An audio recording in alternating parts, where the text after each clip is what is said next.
ഗർഭം മുതൽ ഭ്രഷ്ടന്മാരായിരിക്കുന്നു. അവർ ജനനം മുതൽ പോഴ്ചു പറഞ്ഞു തെറ്റി നടക്കുന്നു. അവരുടെ വിഷം സർപ്പവിഷം പോലെ, അവർ ചെവി അടഞ്ഞ പൊട്ടയണലി പോലെയാകുന്നു. സങ്കീർത്തനങ്ങൾ 58:3-4 വാക്യങ്ങൾ. മാനവകുലത്തിന്റെ പാപമോചനത്തിനു വേണ്ടി മരക്കുരിശിൽ മരിച്ച് അടക്കപ്പെട്ട് 3 ദിവസം കഴിഞ്ഞ് മരണത്തെ തോൽപ്പിച്ചുകൊണ്ട് ഉയർത്തെഴുന്നേറ്റ് പരമരക്ഷകനായി പാരിടത്തിൽ വാഴുന്ന ദൈവപുത്രനായ യേശു ക്രിസ്തുവിന്റെ നിസ്തുല്യമായ നാമത്തിൽ ട്രൂത്ത് ഫൈറ്റേഴ്സിന്റെ എല്ലാ പ്രേക്ഷകർക്കും ഞങ്ങളുടെ സ്നേഹ വന്ദനങ്ങൾ. അറേബ്യൻ ജിഹാദിയെ എക്സ്പോസ് ചെയ്തുകൊണ്ടുള്ള ഞങ്ങളുടെ വീഡിയോ പരമ്പരയിലെ 2ാമത്തെ വീഡിയോ ആണിത്. ഈ പരമ്പരയിലെ 1ാമത്തെ വീഡിയോ കാണാതെ ഈ വീഡിയോ കാണുന്ന ആരെങ്കിലും ഉണ്ടെങ്കിൽ നിങ്ങൾ ആദ്യം ആ വീഡിയോ കണ്ടതിന് ശേഷം ഈ 2ാമത്തെ ഈ വീഡിയോ കാണേണ്ടതാണ്. അല്ലെങ്കിൽ അതിന്റെ ഒരു തുടർച്ച നിങ്ങൾക്ക് ലഭിക്കുകയില്ല. ഞാൻ ഈ വീഡിയോയിൽ പറയുന്ന പലതും എന്തുദ്ദേശത്തിലാണ് പറയുന്നതെന്ന് നിങ്ങൾക്ക് ഒരുപക്ഷെ മനസ്സിലായെന്നും വരില്ല. അതുകൊണ്ടാണ് 1ാമത്തെ വീഡിയോ കണ്ടതിന് ശേഷം ഈ വീഡിയോ കാണാൻ പറയുന്നത്. അറേബ്യൻ ജിഹാദിക്കെതിരെയുള്ള ഞങ്ങളുടെ 1ാമത്തെ വീഡിയോ വന്നതിന് ശേഷം ഞങ്ങൾ മനഃപൂർവ്വം ഈ 2ാമത്തെ വീഡിയോ താമസിപ്പിച്ചതാണ്. എന്താണ് പ്രതികരണം, അറേബ്യൻ ജിഹാദി ഇതിനെതിരെ എന്താണ് പറയുന്നതെന്ന് കാത്തിരിക്കുകയാണ്. ഞങ്ങൾക്ക് അതിനുള്ള പ്രതികരണം കിട്ടുകയും ചെയ്തു. ഇപ്പോൾ ഒരു 4-5 വീഡിയോ ആണ്. ആദ്യം ഒരു വീഡിയോ ഇറക്കി, പിന്നെ ചറപറന്ന് പറഞ്ഞൊരു എന്താണ് റിലേ പോയ അവസ്ഥയുണ്ടല്ലോ. മനുഷ്യനൊക്കെ റിലേ പോയി കഴിഞ്ഞാൽ അന്തം വിട്ട പ്രതി എന്തും ചെയ്യുന്ന നിങ്ങൾ കേട്ടിട്ടില്ലേ? അതുപോലെ അന്തം വിട്ട പ്രതിയുടെ ആ ഒരു രീതിയിലാണ് പുള്ളി. ആദ്യം തന്നെ ഒരു വീഡിയോ ഇറക്കി, പിന്നെ അത് കഴിഞ്ഞ് ചറപറാന്ന് കുറേ എണ്ണം. എന്തിനാ? വെറുതെ ചീത്തവിളി മാത്രമേ ഉള്ളൂ, വേറൊന്നുമില്ല. വ്യക്തിഹത്യ, ആക്ഷേപം, അതല്ലാതെ അറേബ്യൻ ജിഹാദി ഞാൻ പറഞ്ഞ വസ്തുതകൾക്കൊന്നിനും ഒരു ഖണ്ഡനവും അതിൽ നൽകിയിട്ടൊന്നുമില്ല. മാത്രമല്ല അതിന്റെ കമന്റ് ബോക്സ് വായിക്കണം, അതാണ് രസം. സത്യം പറഞ്ഞാൽ ഞാൻ ഈ ദിവസങ്ങളിൽ വേറെ പല വീഡിയോകളും തയ്യാറാക്കാനുള്ള സ്ക്രിപ്റ്റ് തയ്യാറാക്കിക്കൊണ്ടിരിക്കുമ്പോൾ അതിനു വേണ്ടിയിട്ടുള്ള റിസർച്ച് പലതൊക്കെ ആയിട്ട് തല പെരുക്കുന്ന ഒരു സ്ഥിതിയിലൊക്കെ ആയിപ്പോയി. സത്യം പറഞ്ഞാൽ പല സമ്മർദ്ദങ്ങളൊക്കെ ആയിരുന്നു. അതിനുള്ള അല്പം റിലാക്സ് ഒക്കെ കിട്ടിയത് ഈ അറേബ്യൻ ജിഹാദിയുടെ വീഡിയോയുടെ താഴെ പോയിട്ട് കമന്റ്സ് വായിക്കുമ്പോഴാണ്. എന്ത് രസമാണെന്നറിയാം, കോമഡി, ചിരിച്ചു വീഴും നമ്മള്. നിങ്ങൾ ഈ കഴുതക്കാമം കരഞ്ഞു തീർക്കാന്ന് കേട്ടിട്ടുണ്ടോ? ഒരുപക്ഷെ കേട്ടിട്ടുണ്ടാവുമെന്ന് ഞാൻ വിചാരിക്കുന്നു. അത് സാധാരണ നമ്മുടെ നാട്ടിലൊരു പഴഞ്ചൊല്ലാണ്. പക്ഷെ അത് കണ്ടിട്ടില്ലല്ലോ. അത് കാണണമെന്നുണ്ടെങ്കിൽ നിങ്ങൾ അറേബ്യൻ ജിഹാദിന്റെ വീഡിയോയുടെ താഴെ പോയിട്ട് കമന്റ്സ് വായിച്ചാൽ മതി. അനിൽകുമാറിനോടുള്ള കലിപ്പ് മുഴുവൻ അവിടെ ആ കമന്റിൽ അങ്ങ് തീർക്കുന്നുണ്ട്. എന്താണെന്നറിയാമോ, എന്തൊക്കെയാണ് പറയുന്നത്. കോമഡി, ചിരിച്ചിരിച്ച് വീഴും നമ്മള്. നിങ്ങളൊക്കെ അത് വായിച്ചു നോക്കണം, രസമാണ്, നല്ല കോമഡിയാ. സത്യം പറഞ്ഞു കഴിഞ്ഞാൽ എന്നെ ആരെങ്കിലും ഒക്കെ വെട്ടി കണ്ടം തുണ്ടമാക്കി ഏതെങ്കിലും ഒരു കുളത്തിലിട്ടെന്ന് വെച്ചോ, എന്റെ രക്തം അവിടെ ആ വെള്ളമായിട്ട് കലങ്ങി ഇതായിട്ട് രക്തമൊക്കെ കലർന്നിരിക്കുന്ന ആ വെള്ളം, അങ്ങനത്തെ ഒരു കുളം ഉണ്ടെന്ന് പറഞ്ഞെങ്കിൽ ഉമ്മറതിനകത്ത് പോയിട്ട് 7 പ്രാവശ്യം മുങ്ങിക്കുളിക്കും. എന്നാലും ഇവർക്ക് എന്നോടുള്ള കലിപ്പ് തീരില്ല. അത് നിങ്ങൾക്ക് അറിയണമെങ്കിൽ ആ കമന്റ് വായിച്ചാൽ മതി. അത്ര കലിപ്പിലാണ് അവിടെ കമന്റ് ഇട്ടുകൊണ്ടിരിക്കുന്നത്. എന്തൊക്കെ തെറിവിളികളൊക്കെ ഇനി സത്യം പറഞ്ഞാൽ അതൊക്കെ ആസ്വദിക്കുകയാണ്. കാരണം അത് കാണുമ്പോൾ നമുക്ക് മനസ്സിലാവും ഇവരുടെ കുരുപൊട്ടൽ ഏത് വിധത്തിലാണെന്ന്. എത്ര അധികം കുരുപൊട്ടിയിട്ടാണ് അത്രയും കമന്റ് അവരിടുന്നത് നമുക്ക് മനസ്സിലാക്കാനായിട്ട് സാധിക്കും. അമ്മാതിരിയാണ്. ഇനി അറേബ്യൻ ജിഹാദിയെ സംബന്ധിച്ച് ഞങ്ങൾ വളരെ കൃത്യമായിട്ടാണ് കാര്യങ്ങൾ അവതരിപ്പിച്ചത്. വീഡിയോ ഒന്നും നമ്മൾ കയ്യിൽ നിന്നെടുത്ത് പറഞ്ഞിട്ടൊന്നുമില്ല. എന്തൊക്കെ പറഞ്ഞിട്ടുണ്ടോ പറഞ്ഞ കാര്യങ്ങൾക്കെല്ലാം കൃത്യമായ തെളിവുകളാണ്. എന്നാൽ അറേബ്യൻ ജിഹാദി നമുക്കറിയാവുന്ന പോലെ കഥ പറയുകയാണ്. പുള്ളി വസ്തുതകളൊക്കെ വളച്ചൊടിച്ചുകൊണ്ട്, നുണ പറഞ്ഞുകൊണ്ട്, ഒരു ഇതുമില്ലാതെ ചുമ്മാ കഥ പറഞ്ഞു പോവുകയാണ്. ഞങ്ങൾ അങ്ങനെയല്ല ചെയ്തിട്ടുള്ളത്. കൃത്യമായ തെളിവുകൾ വെച്ചിട്ടാണ് ഞങ്ങൾ വീഡിയോ ചെയ്തത്. അതുകൊണ്ട് തന്നെ ഈ ഇമ്രാൻ കുഞ്ഞിനെയൊക്കെ ഇങ്ങനെ തുറന്നു കാണിച്ചതിന്റെ ആ വിഷമം അതാണ് പുറകെ വന്ന വീഡിയോകളിലെല്ലാം കാണുന്നത്. അതുമാത്രമല്ല, വേറൊരു കാര്യമുണ്ട്. ഈ അറേബ്യൻ ജിഹാദിക്കെതിരെയുള്ള ഞങ്ങളുടെ വീഡിയോ ഇറങ്ങി 2 ദിവസം കഴിഞ്ഞപ്പോഴേക്കും എനിക്കെതിരെ പോലീസ് സ്റ്റേഷനിൽ കേസ് കൊടുത്തിരിക്കുന്നു. 2ാമത്തെ കേസ്. തൃക്കാക്കര പോലീസ് സ്റ്റേഷനിൽ നിന്നാണ് എന്നെ പോലീസുകാരൻ വിളിച്ചിട്ട് പറയുന്നത്, അഷ്റഫ് എന്ന് പറയുന്ന ഒരുത്തം നിങ്ങൾക്കെതിരെ ഒരു കേസ് കൊടുത്തിട്ടുണ്ടെന്നും പറഞ്ഞിട്ട്. ഞാൻ ആദ്യം വിചാരിച്ചത് പഴയ കേസിനെ കുറിച്ച് അന്വേഷിക്കാൻ വേണ്ടി പോലീസുകാരൻ വിളിക്കുകയാണെന്ന് ഞാൻ വിചാരിച്ചേ. ഈ ഹാരിസ് മദനി ഓർത്ത കേസുണ്ടല്ലോ, അതിനെക്കുറിച്ചുള്ള കേസ് അന്വേഷിക്കാനാണ് വിളിച്ചതെന്ന് വിചാരിച്ചിട്ട് ഞാൻ സംസാരിച്ചു വന്നപ്പോൾ എനിക്ക് എന്തോ ഒരു സംശയം തോന്നി. ഞാൻ ചോദിച്ചു, അല്ല ഹാരിസ് മദനി അല്ലേ പരാതിക്കാരൻ? അല്ലല്ല, ഹാരിസ് മദനി അല്ല, ഇത് വേറെ അഷ്റഫ് എന്ന് പറഞ്ഞ ഒരാളാണ്. ഓ, ഇങ്ങനെയാണല്ലേ. അപ്പോൾ കേസുകൾ, അപ്പോൾ പോലീസുകാരൻ പറഞ്ഞു അത് കേസുണ്ടാവും, നിങ്ങൾക്കെതിരെ കേസ് വന്നില്ലെങ്കിലാണ് അത്ഭുതം എന്ന് പറയുകയും ചെയ്ത്. അപ്പോൾ കേസുകൾ ഇങ്ങനെ വന്നുകൊണ്ടിരിക്കുകയാണ്. പ്രത്യേകിച്ച് യുവന്മാർക്കെതിരെയുള്ള വീഡിയോ, ഈ അറേബ്യൻ ജിഹാദിക്ക് എതിരെയുള്ള വീഡിയോ ഇറക്കി വന്ന് അടുത്ത കേസ്. അപ്പോൾ ഈ കേസ് കൊണ്ടൊന്നും യാതൊരു പ്രയോജനവുമില്ലെന്ന് കേസ് കൊടുത്ത അവനും അറിയാം, കേസെടുത്ത പോലീസുകാർക്കും അറിയാം, കേസിൽ കുറ്റാരോപിതനായ എനിക്കും അറിയാം. കാരണം കൃത്യമായ തെളിവുകളുടെ അടിസ്ഥാനത്തിലാണ് ഞാൻ ഓരോ വാക്കും പറഞ്ഞിട്ടുള്ളത്. അതുകൊണ്ട് തന്നെ കേസ് കോടതിയിൽ നിലനിൽക്കില്ല. നിലനിൽക്കൊന്നുമില്ല. പിന്നെ എന്താണ്? നമ്മുടെ സമയം കളയുക എന്നുള്ളതാണ്. ഇതിന്റെ പുറകിൽ നമ്മളെ അങ്ങ് കുറച്ച് ചിറ്റിച്ച് നടത്തിയിട്ട് സമയം കളയുക എന്നുള്ളത്. ആ സമയം കളയുക എന്നുള്ള ഉദ്ദേശത്തിലാണ് നിങ്ങൾ ഇങ്ങനെ കേസ് കൊടുക്കുന്നതെങ്കിൽ നിങ്ങൾക്ക് അറിയാൻ വേണ്ടി ഞാൻ ഒരു കാര്യം കൂടി പറയാം. കേസ് തള്ളിപ്പോയി കഴിയുമ്പോൾ ഒരു കൗണ്ടർ കേസ് അങ്ങോട്ട് വരും.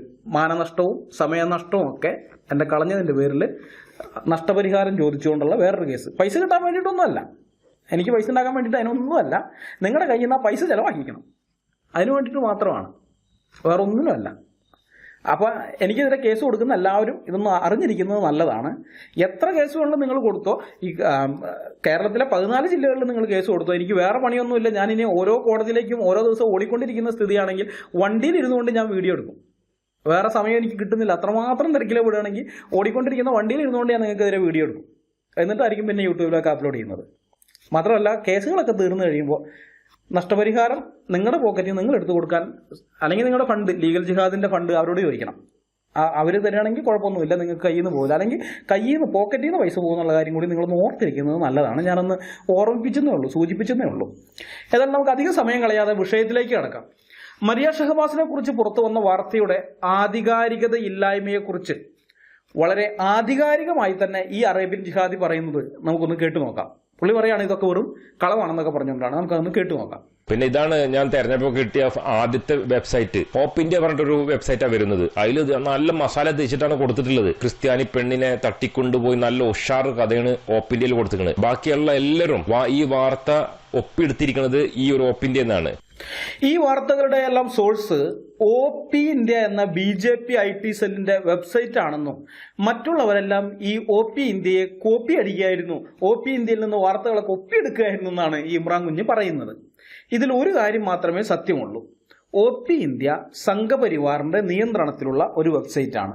സ്വരാജ് മാഗസിനും സംഘപരിവാർ നിയന്ത്രണത്തിലുള്ള വെബ്സൈറ്റാണ്. ഇത്രയേ ഇതിൽ സത്യമുള്ളൂ. ഈ രണ്ട് വെബ്സൈറ്റും സംഘപരിവാറിന്റെ നിയന്ത്രണത്തിലുള്ളവയാണ് എന്നുള്ള ഏക കാരണത്താൽ പാകിസ്ഥാനിൽ നടന്നതായി ഇതിൽ വരുന്ന വാർത്തകൾ നുണയാകണമെന്ന് ഒരു നിർബന്ധവും ഇല്ല. അതൊരു തരം അന്ധവിശ്വാസമാണ്. ഒരു വാർത്തയുടെ ആധികാരികത തീരുമാനിക്കേണ്ടത് അത് ആര് പറയുന്നു എന്ന് നോക്കിയിട്ടല്ല, വസ്തുതകളുടെ അടിസ്ഥാനത്തിലായിരിക്കണം. ഇന്ത്യൻ പത്രങ്ങളിലും ടെലഗ്രാഫിലും ഹോബ്സിലും വന്ന വാർത്തകൾ നുണയാണെന്ന് പറയുന്ന ഇവൻ തന്നെയാണ് ഈ പാകിസ്ഥാനിലെ ഇസ്ലാമിക പത്രത്തിൽ, അതായത് നമ്മുടെ ഈ കേരളത്തിലേക്ക് തേജസ് പോലത്തേക്കുള്ള ലോക്കൽ പത്രങ്ങളുണ്ടല്ലോ, ആ ലോക്കൽ പത്രത്തിൽ മരിയ ഷഹബാസിനെ കുറിച്ച് വന്ന വാർത്ത സത്യമാണെന്നും പറഞ്ഞുകൊണ്ട് നമ്മുടെ മുമ്പാകെ വീഡിയോയുമായിട്ട് വരുന്നത്. തേജസ് പോലത്തെ ഒരു സുഡാപ്പി പത്രം, പാകിസ്ഥാനിലെ ഒരു ലോക്കൽ സുഡാപ്പി പത്രത്തിൽ വന്ന വാർത്ത ഇവൻ വിശ്വസിക്കുകയും ഇന്ത്യൻ പത്രങ്ങളിലും അതുപോലെ ഫോബ്സ് അല്ലെങ്കിൽ ടെലഗ്രാഫ് പോലെയൊക്കെയുള്ള മറ്റ് അന്തർദേശീയ തലത്തിൽ അറിയപ്പെടുന്ന മാഗസിനുകളിലെ പത്രങ്ങളിലൊക്കെ വന്ന അതേ വിഷയത്തെക്കുറിച്ച് വന്ന വാർത്തകളൊക്കെ ഇവൻ നിരസിക്കുകയും ചെയ്യുന്നതിന്റെ കാരണത്തിനെയാണ് പച്ച മലയാളത്തിൽ വർഗീയത എന്ന് പറയുന്നത്. മനസ്സിലാകുന്നുണ്ടോ? വർഗീയത എന്ന് പറയുന്നത് വസ്തുതകളുടെ അടിസ്ഥാനത്തിലല്ല വാർത്തകളുടെ ആധികാരികത ഇവനൊക്കെ നിശ്ചയിക്കുന്നത്, മറിച്ച് ആ വാർത്ത റിപ്പോർട്ട് ചെയ്തിരിക്കുന്നത് ഞമ്മന്റെ ആൾക്കാരാണോ അല്ലയോ എന്നതിന്റെ അടിസ്ഥാനത്തിലാണ്. ഞമ്മന്റെ ആൾക്കാർ റിപ്പോർട്ട് ചെയ്ത വാർത്തയാണെങ്കിൽ അത് എത്ര ലോക്കൽ തറ ഊച്ചാളി പത്രമായാലും ശരി അത് സത്യമാണ്, അത് നമ്മൾ വിശ്വസിക്കും. മറ്റേത് നമുക്കെതിരായിട്ട് വന്ന വാർത്ത അത് ചിലപ്പോൾ റിപ്പോർട്ട് ചെയ്തിരിക്കുന്നത് അന്താരാഷ്ട്ര തലത്തിൽ അറിയപ്പെടുന്ന ടെലഗ്രാഫ് പത്രത്തിലാണെങ്കിലും നോ രക്ഷ, ഒരു കാര്യവും ഇല്ല, നമ്മൾ വിശ്വസിക്കുകയില്ല, നമുക്കത് വേണ്ടാന്നേ, അത് കാഫറുകളുടെ പത്രത്തിൽ വന്നതല്ലേ. ഇതാണ് ഇവന്റെയൊക്കെ നിലപാട്. അപ്പൊ OP ഇന്ത്യയിൽ വന്ന വാർത്തയുടെ ആധികാരികത നമുക്കത് പുറകെ പരിശോധിക്കാം. ഇപ്പോ ഇവൻ പറഞ്ഞ വേറൊരു കാര്യം നമുക്ക് നോക്കാം. മരിയ ഷഹബാസിനെ കുറിച്ചുള്ള വാർത്തയുടെ സോഴ്സ് OP ഇന്ത്യ ആണെന്നാണല്ലോ ഇവൻ പറഞ്ഞേ. അത് നമുക്കൊന്ന് പരിശോധിച്ച് നോക്കാം. അതിന്റെ ആ വാർത്തയുടെ സോഴ്സ് OP ഇന്ത്യ ആണോ അല്ലയോ? ചില പത്രക്കട്ടിങ്ങുകൾ ഞാൻ നിങ്ങളുടെ മുമ്പാകെ ഇപ്പൊ തരികയാണ്. 2020 ആഗസ്റ്റ് 8 OP ഇന്ത്യ ഈ വാർത്ത കൊടുക്കുന്നത്. അതായത് കഴിഞ്ഞ മാസം, ഇതിപ്പോ സെപ്റ്റംബർ ആണല്ലോ, കഴിഞ്ഞ മാസം ആഗസ്റ്റ് 8 ബാക്കിയുള്ളവരെല്ലാം OP ഇന്ത്യയിൽ നിന്നാണ് ഈ വാർത്ത ഒപ്പിയെടുത്തിരിക്കുന്നതെന്ന് ഇവൻ പറയുന്നുണ്ടല്ലോ. അപ്പൊ ഇവൻ പറയുന്നത് സത്യമാണെങ്കിൽ ആഗസ്റ്റ് 8 OP ഇന്ത്യ ഈ വാർത്ത കൊടുക്കുന്നതിന് മുമ്പ് വേറെ ഒരിടത്തും മരിയ ഷഹബാസിനെ കുറിച്ചുള്ള വാർത്ത വരാൻ പാടില്ലാത്തതാണ്. കാരണം OP ഇന്ത്യ ആണല്ലോ ഇതിന്റെ സോഴ്സ്. നമ്മളെ എന്തൊരു കാര്യം അന്വേഷിച്ച് ചെന്നാൽ സോഴ്സിന്റെ അപ്പുറത്തേക്ക് നമുക്ക് പോകാൻ പറ്റുകയില്ല. ആ പ്രാഥമിക സോഴ്സ് ഉണ്ടല്ലോ അവിടെ വരെ എത്തുകയുള്ളൂ. പ്രാഥമിക സോഴ്സിന്റെ അപ്പുറത്ത് പോയിട്ട് നമുക്ക് ആ കാര്യത്തെക്കുറിച്ച് അറിയാൻ പറ്റില്ല. അങ്ങനെ അറിഞ്ഞാൽ പിന്നെ ഇതിനെ പ്രാഥമിക സോഴ്സ് എന്ന് പറയാൻ പറ്റില്ല. അതിന് മുമ്പേ ഉള്ളതാണ് അതിന്റെ പ്രാഥമിക സോഴ്സ്. അങ്ങനെയാണല്ലോ. എന്നാൽ നാം വെറുതെ ഒന്ന് ഗൂഗിൾ ചെയ്താൽ കാണുന്നത് എന്താണ്? OP ഇന്ത്യയാണ് ഈ വാർത്തയുടെ സോഴ്സ്? നമുക്ക് നോക്കാം. ആഗസ്റ്റ് 6-ന് 2020 ആഗസ്റ്റ് 6-ന്, അതായത് OP ഇന്ത്യ ഈ വാർത്ത കൊടുക്കുന്നതിനും 2 ദിവസം മുമ്പ് prosecution.org ഈ വാർത്ത കൊടുത്തിട്ടുണ്ട്. അതായത് ഈ വാർത്തയുടെ സോഴ്സ് OP ഇന്ത്യ അല്ല. മനസ്സിലായോ? നുണ പറഞ്ഞതാണ്. വീണ്ടും നമ്മൾ നോക്കിയാൽ ആഗസ്റ്റ് 5-ന് ബ്രിട്ടനിലെ ദി ടെലഗ്രാഫ് എന്ന ലോകമറിയുന്ന പത്രം ഈ വാർത്ത റിപ്പോർട്ട് ചെയ്തിട്ടുണ്ട്. ആഗസ്റ്റ് 8-നാണ് OP ഇന്ത്യ. ആഗസ്റ്റ് 8-ന് 2 ദിവസം മുമ്പ് ആഗസ്റ്റ് 6-ന് prosecution.org വാർത്ത കൊടുക്കുന്നു.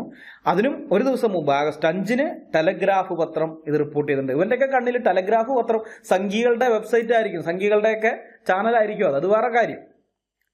തീർന്നില്ല. നമ്മൾ പിന്നെയും പരിശോധിച്ചാൽ അമേരിക്ക കേന്ദ്രമാക്കിയുള്ള non denominational evangelical Christian news പേപ്പറായ ദി ക്രിസ്ത്യൻ പോസ്റ്റ്.com-ൽ ആഗസ്റ്റ് 1-ന് 2020 ആഗസ്റ്റ് 1-ന് മരിയ ഷഹബാസിന്റെ കേസ് റിപ്പോർട്ട് ചെയ്തിരിക്കുന്നത് നമുക്ക് കാണാം. ആഗസ്റ്റ് 8-ാം തീയതി OP ഇന്ത്യ വന്ന വാർത്തയാണ് ഇതിന്റെ സോഴ്സ്. അതിൽ നിന്നാണ് മറ്റ് പത്രങ്ങളെല്ലാം ഇത് കോപ്പി അടിച്ചിരിക്കുന്നത്, ഒപ്പിയെടുത്തിരിക്കുന്നത് എന്നാണ് ഇവൻ പറയുന്നത്. പക്ഷെ നമ്മൾ ജസ്റ്റ് കുറച്ച് സമയം നമ്മളൊന്ന് ചെലവഴിച്ചാൽ മതി ഗൂഗിളിൽ, കുറച്ച് 5 മിനിറ്റ് ചെലവഴിച്ചാൽ മതി. 5 മിനിറ്റ് ചെലവഴിക്കുമ്പോൾ നമുക്ക് മനസ്സിലാകും. അല്ല, ആഗസ്റ്റ് 6-ന് ഇത് റിപ്പോർട്ട് ചെയ്തു, ആഗസ്റ്റ് 5-ന്, ആഗസ്റ്റ് 1-ന് വേറെ പലരും ഇങ്ങനെ റിപ്പോർട്ട് ചെയ്തിട്ടുണ്ട്. ഇനി കുറച്ച് നേരം കൂടി നമ്മൾ ഗൂഗിൾ ചെയ്യുന്നത് തുടർന്നാൽ 5 മിനിറ്റ് എന്നുള്ളത് നമ്മളൊരു 10 മിനിറ്റ് ആക്കുകയാണെന്ന് വെച്ചോ, അപ്പോൾ നമുക്ക് മനസ്സിലാകും ആഗസ്റ്റ് മാസത്തിലല്ല അതിനു മുമ്പ്, അതായത് ജൂലൈ മാസം നിങ്ങൾ വിചാരിക്കും അല്ലാട്ടോ ജൂലൈ മാസത്തിലല്ല അതിനു മുമ്പ്. അപ്പം നിങ്ങൾ ഒരു പക്ഷേ വിചാരിക്കും എന്നാൽ ജൂൺ മാസത്തിലായിരിക്കുന്നു. അല്ല, ജൂൺ മാസമല്ല, അതിനു മുമ്പ് മെയ് മാസത്തിൽ, മെയ് മാസം 8-ാം തീയതിയിൽ ഫോർബ്സ് മാഗസിനിൽ മരിയ ഷഹബാസിനെ തട്ടിക്കൊണ്ടുപോയി വിവാഹം കഴിച്ചിരിക്കുന്നതിനെ കുറിച്ചുള്ള വാർത്ത നമുക്ക് കാണാം. ഇവൻ പറഞ്ഞത് ആഗസ്റ്റ് 8-ന് OP ഇന്ത്യയാണ് ഈ വാർത്ത റിപ്പോർട്ട് ചെയ്തിരിക്കുന്നത്, അതാണ് ഈ വാർത്തയുടെ സോഴ്സ് എന്നാണ്. പക്ഷെ അങ്ങനെയല്ല, നമ്മളൊന്ന് നോക്കിക്കഴിഞ്ഞാൽ നമുക്ക് കാണാം അങ്ങനെയല്ല എന്നുള്ളത്. പക്ഷെ ഇവൻ 100% ഉറപ്പുണ്ട്. ഇവന്റെ പ്രേക്ഷകരുണ്ടല്ലോ മന്ദബുദ്ധികൾ, ഇപ്പൊ അവിടെ ആ താഴെ എന്നെ തെറി വിളിച്ചുകൊണ്ട് കമന്റ് ചെയ്യുന്നവന്മാരെ, തലച്ചോറൊക്കെ എടുത്ത് പുറത്ത് വെച്ചിട്ട് ഈ യൂട്യൂബ് ഓൺ ചെയ്യാൻ നിൽക്കുന്നവന്മാര്, യൂട്യൂബ് ഓൺ ചെയ്യാന്നല്ല, മദ്രസയിൽ പോയ സമയത്ത് തന്നെ തലച്ചോറ് എടുത്ത് പുറത്ത് വെച്ചിട്ടാണ് മദ്രസയ്ക്ക് അകത്തേക്ക് അവർ കയറിയത്. അന്ന് മുതലേ പിന്നെ അതാണ് അത് തിരിച്ചെടുത്ത് ഫിറ്റ് ചെയ്ത് വെച്ചിട്ടില്ല. ഇപ്പോഴും തലച്ചോറ് പുറത്ത് തന്നെ ഇരിക്കുന്നത് ആ സ്ഥിതിയിലാണ്. അപ്പൊ പറയാണ്, ഇവന്മാർ കൂടെയുള്ള ആ ധൈര്യത്തിൽ പറയാണ് OP ഇന്ത്യയാണ് ഇതിന്റെ സോഴ്സ് എന്ന്. സത്യം പറയാല, എനിക്ക് ഈ അറേബ്യൻ ജിഹാദിയോട് ഒരു കാര്യത്തിൽ ഭയങ്കര അസൂയ തോന്നുന്നുണ്ട്. ഭയങ്കര അസൂയ എന്ന് വെച്ചാൽ പറയാൻ പറ്റാത്ത അസൂയാണ്. കാരണം വേറൊന്നുമല്ല, ഒരു കാര്യം പറഞ്ഞു കഴിഞ്ഞാൽ ഒന്ന് ക്രോസ് ചെക്ക് ചെയ്യാതെ എന്ത് മണ്ടത്തരവും എവിടെ എത്ര ധൈര്യമായിട്ട് പറഞ്ഞു കഴിഞ്ഞാലും ഒരു ക്രോസ് ചെക്ക് ഇല്ലാതെ ഒന്നുമില്ലാതെ അത് അങ്ങനെ തന്നെ വിശ്വസിക്കുന്ന, അതങ്ങനെ തന്നെ ഏറ്റെടുക്കുന്ന പ്രേക്ഷകരെ കിട്ടുക എന്ന് പറയുന്നത് ഒരു ഭാഗ്യമാണ്. മനസ്സിലായോ? നമുക്ക് പിന്നെ പണിയില്ല, വലിയ ബുദ്ധിമുട്ടൊന്നുമില്ല. ചുമ്മാ ഇരുന്ന് എന്ത് കഥ പറഞ്ഞാലും മതി. ഇവന്മാരാ ഓക്കെ റെഡി, ഞങ്ങൾ അത് അംഗീകരിച്ചിരിക്കുന്നു, ആമേൻ, അല്ല ആമേനല്ല സോറി ആമീൻ, ആമീനും ഭൂമീനും ഒക്കെ പറഞ്ഞ്, പിന്നെ എന്താണ് മാഷാ അല്ലാ ഇതൊക്കെ പറഞ്ഞ് ഞങ്ങൾ ഭയങ്കര ഇതാ. പിന്നെ ആർക്കെതിരെയാണോ വ്യക്തിഹത്യ നടത്തിയിരിക്കുന്നത് അവനെ കുറെ തെറിയും വിളിക്കും. അപ്പൊ ഇങ്ങനെയുള്ള കുറെ വ്യൂവേഴ്സിനെ കിട്ടാന്ന് പറയുന്നത് അത് അവനൊക്കെ സമ്മതിക്കണോട്ടാ. ഈ ജിഹാദി യൂട്യൂബേഴ്സിന് എല്ലാവർക്കും കിട്ടുന്ന ഒരു ഭാഗ്യം അതാണ്. നമുക്കൊന്നും കിട്ടാത്തതും അതാണ്. നമ്മുടെ പ്രേക്ഷകരെ കുറിച്ച് നമുക്ക് നല്ല ധാരണയുണ്ട്. എങ്ങനെയാണ് കാര്യങ്ങളെ വ്യക്തമായിട്ട് വിശകലനം ചെയ്ത് ഇത് നമ്മൾ പറയുന്ന കാര്യത്തെ ക്രോസ് ചെക്ക് ചെയ്ത് വിശകലനം ചെയ്തത് പഠിക്കുന്നത്, ഈ വിഷയം പഠിക്കുന്നത്, നമ്മൾ എന്തൊക്കെ ചോദ്യങ്ങൾ അവരിൽ നിന്ന് നേരിടേണ്ടി വരും എന്നുള്ളതിനെ കുറിച്ച് നമുക്ക് നല്ല ബോധ്യമുണ്ട്. അതാണ് പറഞ്ഞത്. ആ ഒരു പ്രശ്നം, അങ്ങനത്തെ ഒരു ടെൻഷനേ ഇല്ലാതെ ഒരു വീഡിയോ കണ്ട എത്ര വീഡിയോ ആണ് ചെയ്യുന്നത്. ഞങ്ങളുടെ വീഡിയോ ഒക്കെ വൈകുന്നതിൻ്റെ ഒരു കാരണം ഇതാണ്, ഞങ്ങൾക്കൊരു വാർത്ത ഞങ്ങൾ നിങ്ങളുടെ മുമ്പ് ആകെ പറയണമെന്നുണ്ടെങ്കിൽ അത് എത്ര പ്രാവശ്യം ക്രോസ് ചെക്ക് ചെയ്ത് നോക്കുന്നുണ്ടെന്ന് അറിയാമോ? ഒരു സൈറ്റിൽ നിന്ന് പറഞ്ഞാൽ കിട്ടിക്കഴിഞ്ഞാൽ, അല്ലെങ്കിൽ പുസ്തകത്തിൽ നിന്നാണെങ്കിൽ അത്രയും ക്രോസ് ചെക്ക് ചെയ്യേണ്ട. ആ പുസ്തകത്തിന്റെ ആധികാരികത നമുക്ക് അറിയാവുന്നുണ്ടെങ്കിൽ, എഴുത്തുകാരൻ ഇതാണ്, നമുക്ക് നമ്മുടെ കയ്യിലിരിക്കുന്ന പുസ്തകമാണെങ്കിൽ നമുക്കൊരു പ്രശ്നമില്ല. പക്ഷെ നെറ്റിൽ നിന്നൊക്കെയാണ് നമ്മൾ വാർത്തകൾ എടുക്കുന്നതെങ്കിൽ ആ പുസ്തകത്തിനകത്ത് അത് ഉണ്ടോ എന്ന് നമുക്ക് എങ്ങനെ അറിയാൻ പറ്റും? നമ്മുടെ കയ്യിൽ നെറ്റിലുള്ള സാധനമല്ലേ ഉള്ളൂ, പുസ്തകം ഇല്ലല്ലോ കയ്യിൽ. പിന്നെ ആ പുസ്തകത്തിന്റെ ഓൺലൈൻ കോപ്പി എങ്ങാനും കിട്ടാനുള്ള ഇത്, അതിന് ഹാർഡ് കോപ്പി കിട്ടാൻ നോക്കും. അത് കിട്ടില്ലാന്നുണ്ടെങ്കിൽ ഓൺലൈൻ കോപ്പിയെങ്കിലും സംഘടിപ്പിക്കാൻ നോക്കും. ഇനി ഓൺലൈൻ കോപ്പിയും കിട്ടുന്നില്ലാത്തൊരു സ്ഥിതിയാണെന്നുള്ളതെങ്കിൽ ഇതിനെക്കുറിച്ച് വേറെ എത്ര പേര് ഇതിനെക്കുറിച്ച് പറഞ്ഞിട്ടുണ്ട്, എത്ര ഇതില്. അപ്പൊ കുറേ പേര് നമുക്ക് വിശ്വാസ്യതയുള്ള സൈറ്റുകളിൽ അല്ലെങ്കിൽ വിശ്വാസ്യതയുള്ള ലേഖകന്മാർ പലരും ഇതേ സംഗതികൾ കോട്ട് ചെയ്തിട്ടുണ്ടെങ്കിൽ നമുക്ക് ഉറപ്പിക്കാം ഈ സംഗതി ആ പുസ്തകത്തിനകത്തുള്ളതാണ്. അത്രയും ഒരു ബോധ്യം വന്നതിന് ശേഷമാണ് ഞങ്ങളൊരു കാര്യം നിങ്ങളുടെ മുമ്പാകെ പറയുന്നത്. ഇന്ന ഗ്രന്ഥത്തിൽ ഇത്രാമത്തെ പേജിൽ ഇത് കിടക്കുന്നുണ്ടെന്ന് ഞങ്ങൾ പറയുന്നത്. ഒന്നുകിൽ ഞങ്ങൾ നേരിട്ട് വായിച്ചതായിരിക്കും. നേരിട്ട് വായിച്ചതല്ല, നെറ്റിൽ നിന്നാണ് കിട്ടുന്നതെങ്കിൽ എത്ര സൈറ്റുകൾ അല്ലെങ്കിൽ എത്ര ബ്ലോഗുകളൊക്കെ ഞങ്ങൾ കയറി പരിശോധിച്ച് ഞങ്ങൾക്ക് 100% ഉറപ്പാക്കിയതിന് ശേഷം മാത്രമാണ് ഞങ്ങളത് ചെയ്യുന്നത്.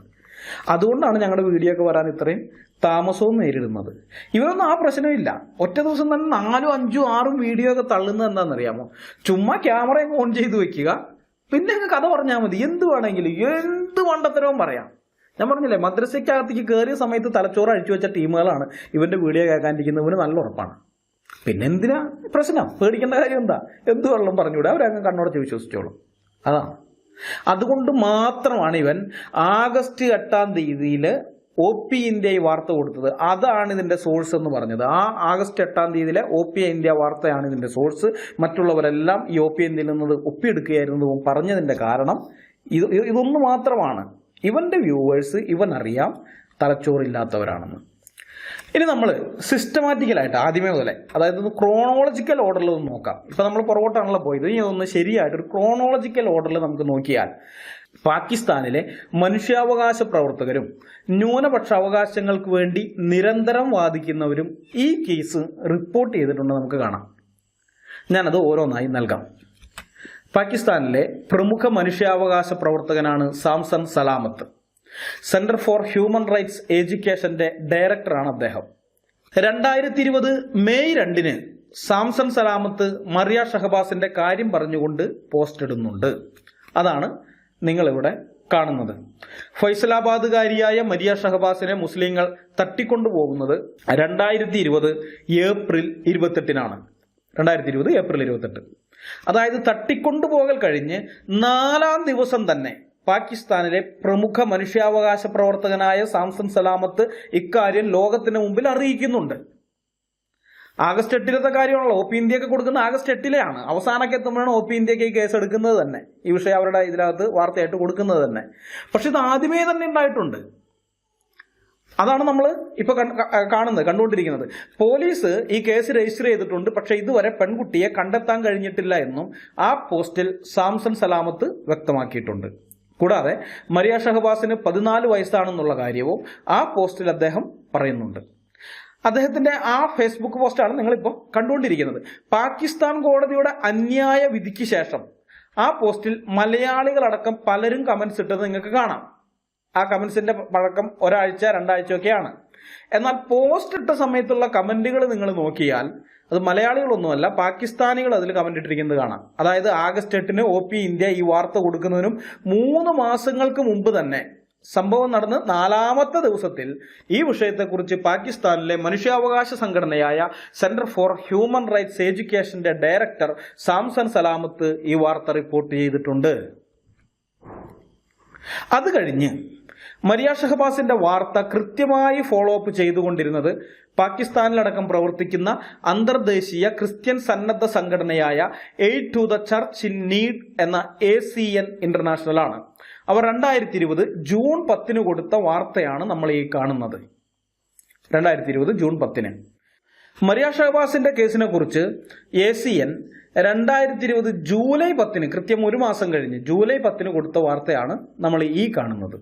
അത് കഴിഞ്ഞ് 2020 ആഗസ്റ്റ് 7-ന് മരിയ ഷഹബാസിന്റെ കേസിനെ കുറിച്ച് ACN നൽകിയ വാർത്തയാണ് ഇത് നമ്മൾ ഈ കാണുന്നത്. പിന്നെ ആ വിവാദമായ അന്യായവും അനീതിയും നിറഞ്ഞ ആ ക്രൂരമായ കോടതി വിധി വന്നതിന് ശേഷം ACN 2020 ആഗസ്റ്റ് 11-ന് നൽകിയ വാർത്തയാണ് ഇത്. ചുരുക്കി പറഞ്ഞാൽ 2020 ഏപ്രിൽ മാസം 28-ന് മരിയ ഷഹബാസിനെ മുസ്ലിങ്ങൾ തട്ടിക്കൊണ്ടുപോയി നിർബന്ധമായി ഇസ്ലാമിലേക്ക് മതം മാറ്റി ബലമായി അവളെ നിക്കാഹ് കഴിച്ച് 2020 മെയ് മാസം 2-ാം തീയതി മുതൽ വിശ്വാസ്യതയുള്ള സോഴ്സിൽ നിന്ന്, അത് ഈ സംഭവം നടന്ന് 4-ാമത്തെ ദിവസം മുതൽ വിശ്വാസ്യതയുള്ള സോഴ്സിൽ നിന്ന് ഈ വാർത്ത പുറം ലോകത്ത് വരാൻ തുടങ്ങിയിട്ടുണ്ട്. ക്രൈസ്തവ സന്നദ്ധ സംഘടനയായ ACN ഈ വാർത്ത കൃത്യമായി ഫോളോ ചെയ്യുകയും ഓരോ മാസവും കേസിന്റെ പുരോഗതി ലോകത്തെ അറിയിക്കുകയും ചെയ്യുന്നുണ്ടായിരുന്നു. ചുരുക്കി പറഞ്ഞാൽ മദ്രസ പൊട്ടന്മാരായ എന്റെ സബ്സ്ക്രൈബേഴ്സിനെ പറ്റിച്ച് കാശുണ്ടാക്കാനും അതോടൊപ്പം പാകിസ്ഥാനെ വെള്ളപൂശാനും വേണ്ടി ഇവൻ പറഞ്ഞതുപോലെ ഈ വാർത്തയുടെ സോഴ്സ് OP ഇന്ത്യ അല്ല. ആധികാരികമായ സെക്കുലർ ചാനലുകളിൽ ഈ വാർത്ത വന്നിട്ടുണ്ട്. ആധികാരികമായ ക്രൈസ്തവ സൈറ്റുകളിൽ ഈ വാർത്ത വന്നിട്ടുണ്ട്. പാകിസ്ഥാനിലെ പത്രപ്രവർത്തകരും മനുഷ്യാവകാശ പ്രവർത്തകരും ഈ വാർത്ത സോഷ്യൽ മീഡിയയിൽ പങ്കുവച്ചിട്ടുണ്ട്. അതൊന്നും വർഗീയ വിഷം നിറഞ്ഞ് മതഭ്രാന്ത് കൊണ്ട് തിമിരം പിടിച്ച ഈ അറേബ്യൻ ജിഹാദി കാണുകയില്ല. അതൊന്നും കാണുകയില്ല. കാര്യകാരണബോധത്തോടെ ചിന്തിക്കുക എന്ന സംഗതിയെക്കുറിച്ച് കേട്ടുകേൾവി പോലും ഉണ്ടായിട്ടില്ലാത്ത ഇവന്റെ മദ്രസ പൊട്ടന്മാരായ ഫാൻസിന്റെ അവസ്ഥയും അത് തന്നെയാണ്. അവരും ഇതൊന്നും കാണുകയില്ല. തലച്ചോറിനകത്തേക്ക് അന്യമത വിദ്വേഷം ആ രീതിയിൽ ഇഞ്ചക്ട് ചെയ്യപ്പെട്ടിരിക്കുകയാണ്. ഈ വാർത്തയുടെ സത്യാവസ്ഥ എന്താണെന്ന് അറിയാൻ ആഗ്രഹിക്കുന്ന ഏതൊരാളും ഗൂഗിളിൽ കുറച്ച് സമയം ചെലവഴിക്കാൻ മതി. അവർക്ക് സത്യം അറിയാൻ സാധിക്കും. പക്ഷെ സത്യത്തോടല്ല, അസത്യത്തോടാണ് ഇവർക്ക് പ്രിയം.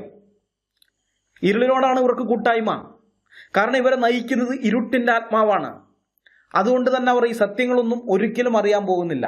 ഒരു കാര്യം ഇസ്ലാമിനെ സംബന്ധിച്ചുള്ള ഒരു സത്യം അവർ അറിയാൻ പോകുന്നില്ല. കാരണം ഇവർക്ക് അറിയണമെന്നുള്ള താല്പര്യമില്ല. ഇവർ ഇരുളുമായിട്ട് കൂട്ടായ്മയിൽ ഇരുളിന്റെ പ്രവൃത്തികൾ ചെയ്തുകൊണ്ട് ആരും കാണില്ലല്ലോ. ഇരുളിന്റെ പ്രവൃത്തികൾ ചെയ്ത് അതിനകത്ത് അങ്ങ് ഒടുങ്ങിപ്പോകാൻ ആഗ്രഹിക്കുന്നവരാണ്. വെളിച്ചത്തിലേക്ക് വരുമ്പോഴാണ് നമ്മൾ എന്താണ് ചെയ്യുന്നത് എന്ന് പുറം ലോകം അറിയുകയുള്ളൂ. ഇരുളിൽ ആ പ്രശ്നമില്ല. അതുകൊണ്ട് ഇവരോട് എപ്പോഴും ഇരുളിൽ കഴിയാൻ ആഗ്രഹിക്കുന്നവരാണ്. എൻ്റെ ചില സ്നേഹിതന്മാർ എന്നോട് പറയുകയുണ്ടായി, ട്രൂത്ത് ഫൈറ്റേഴ്സിന്റെ വീഡിയോ ലിങ്കുകൾ അവരുടെ മുസ്ലിം സുഹൃത്തുക്കൾക്ക് അയച്ചു കൊടുത്താൽ അവരാരും അത് തുറന്നു നോക്കാൻ പോലും നിൽക്കാറില്ല എന്ന്.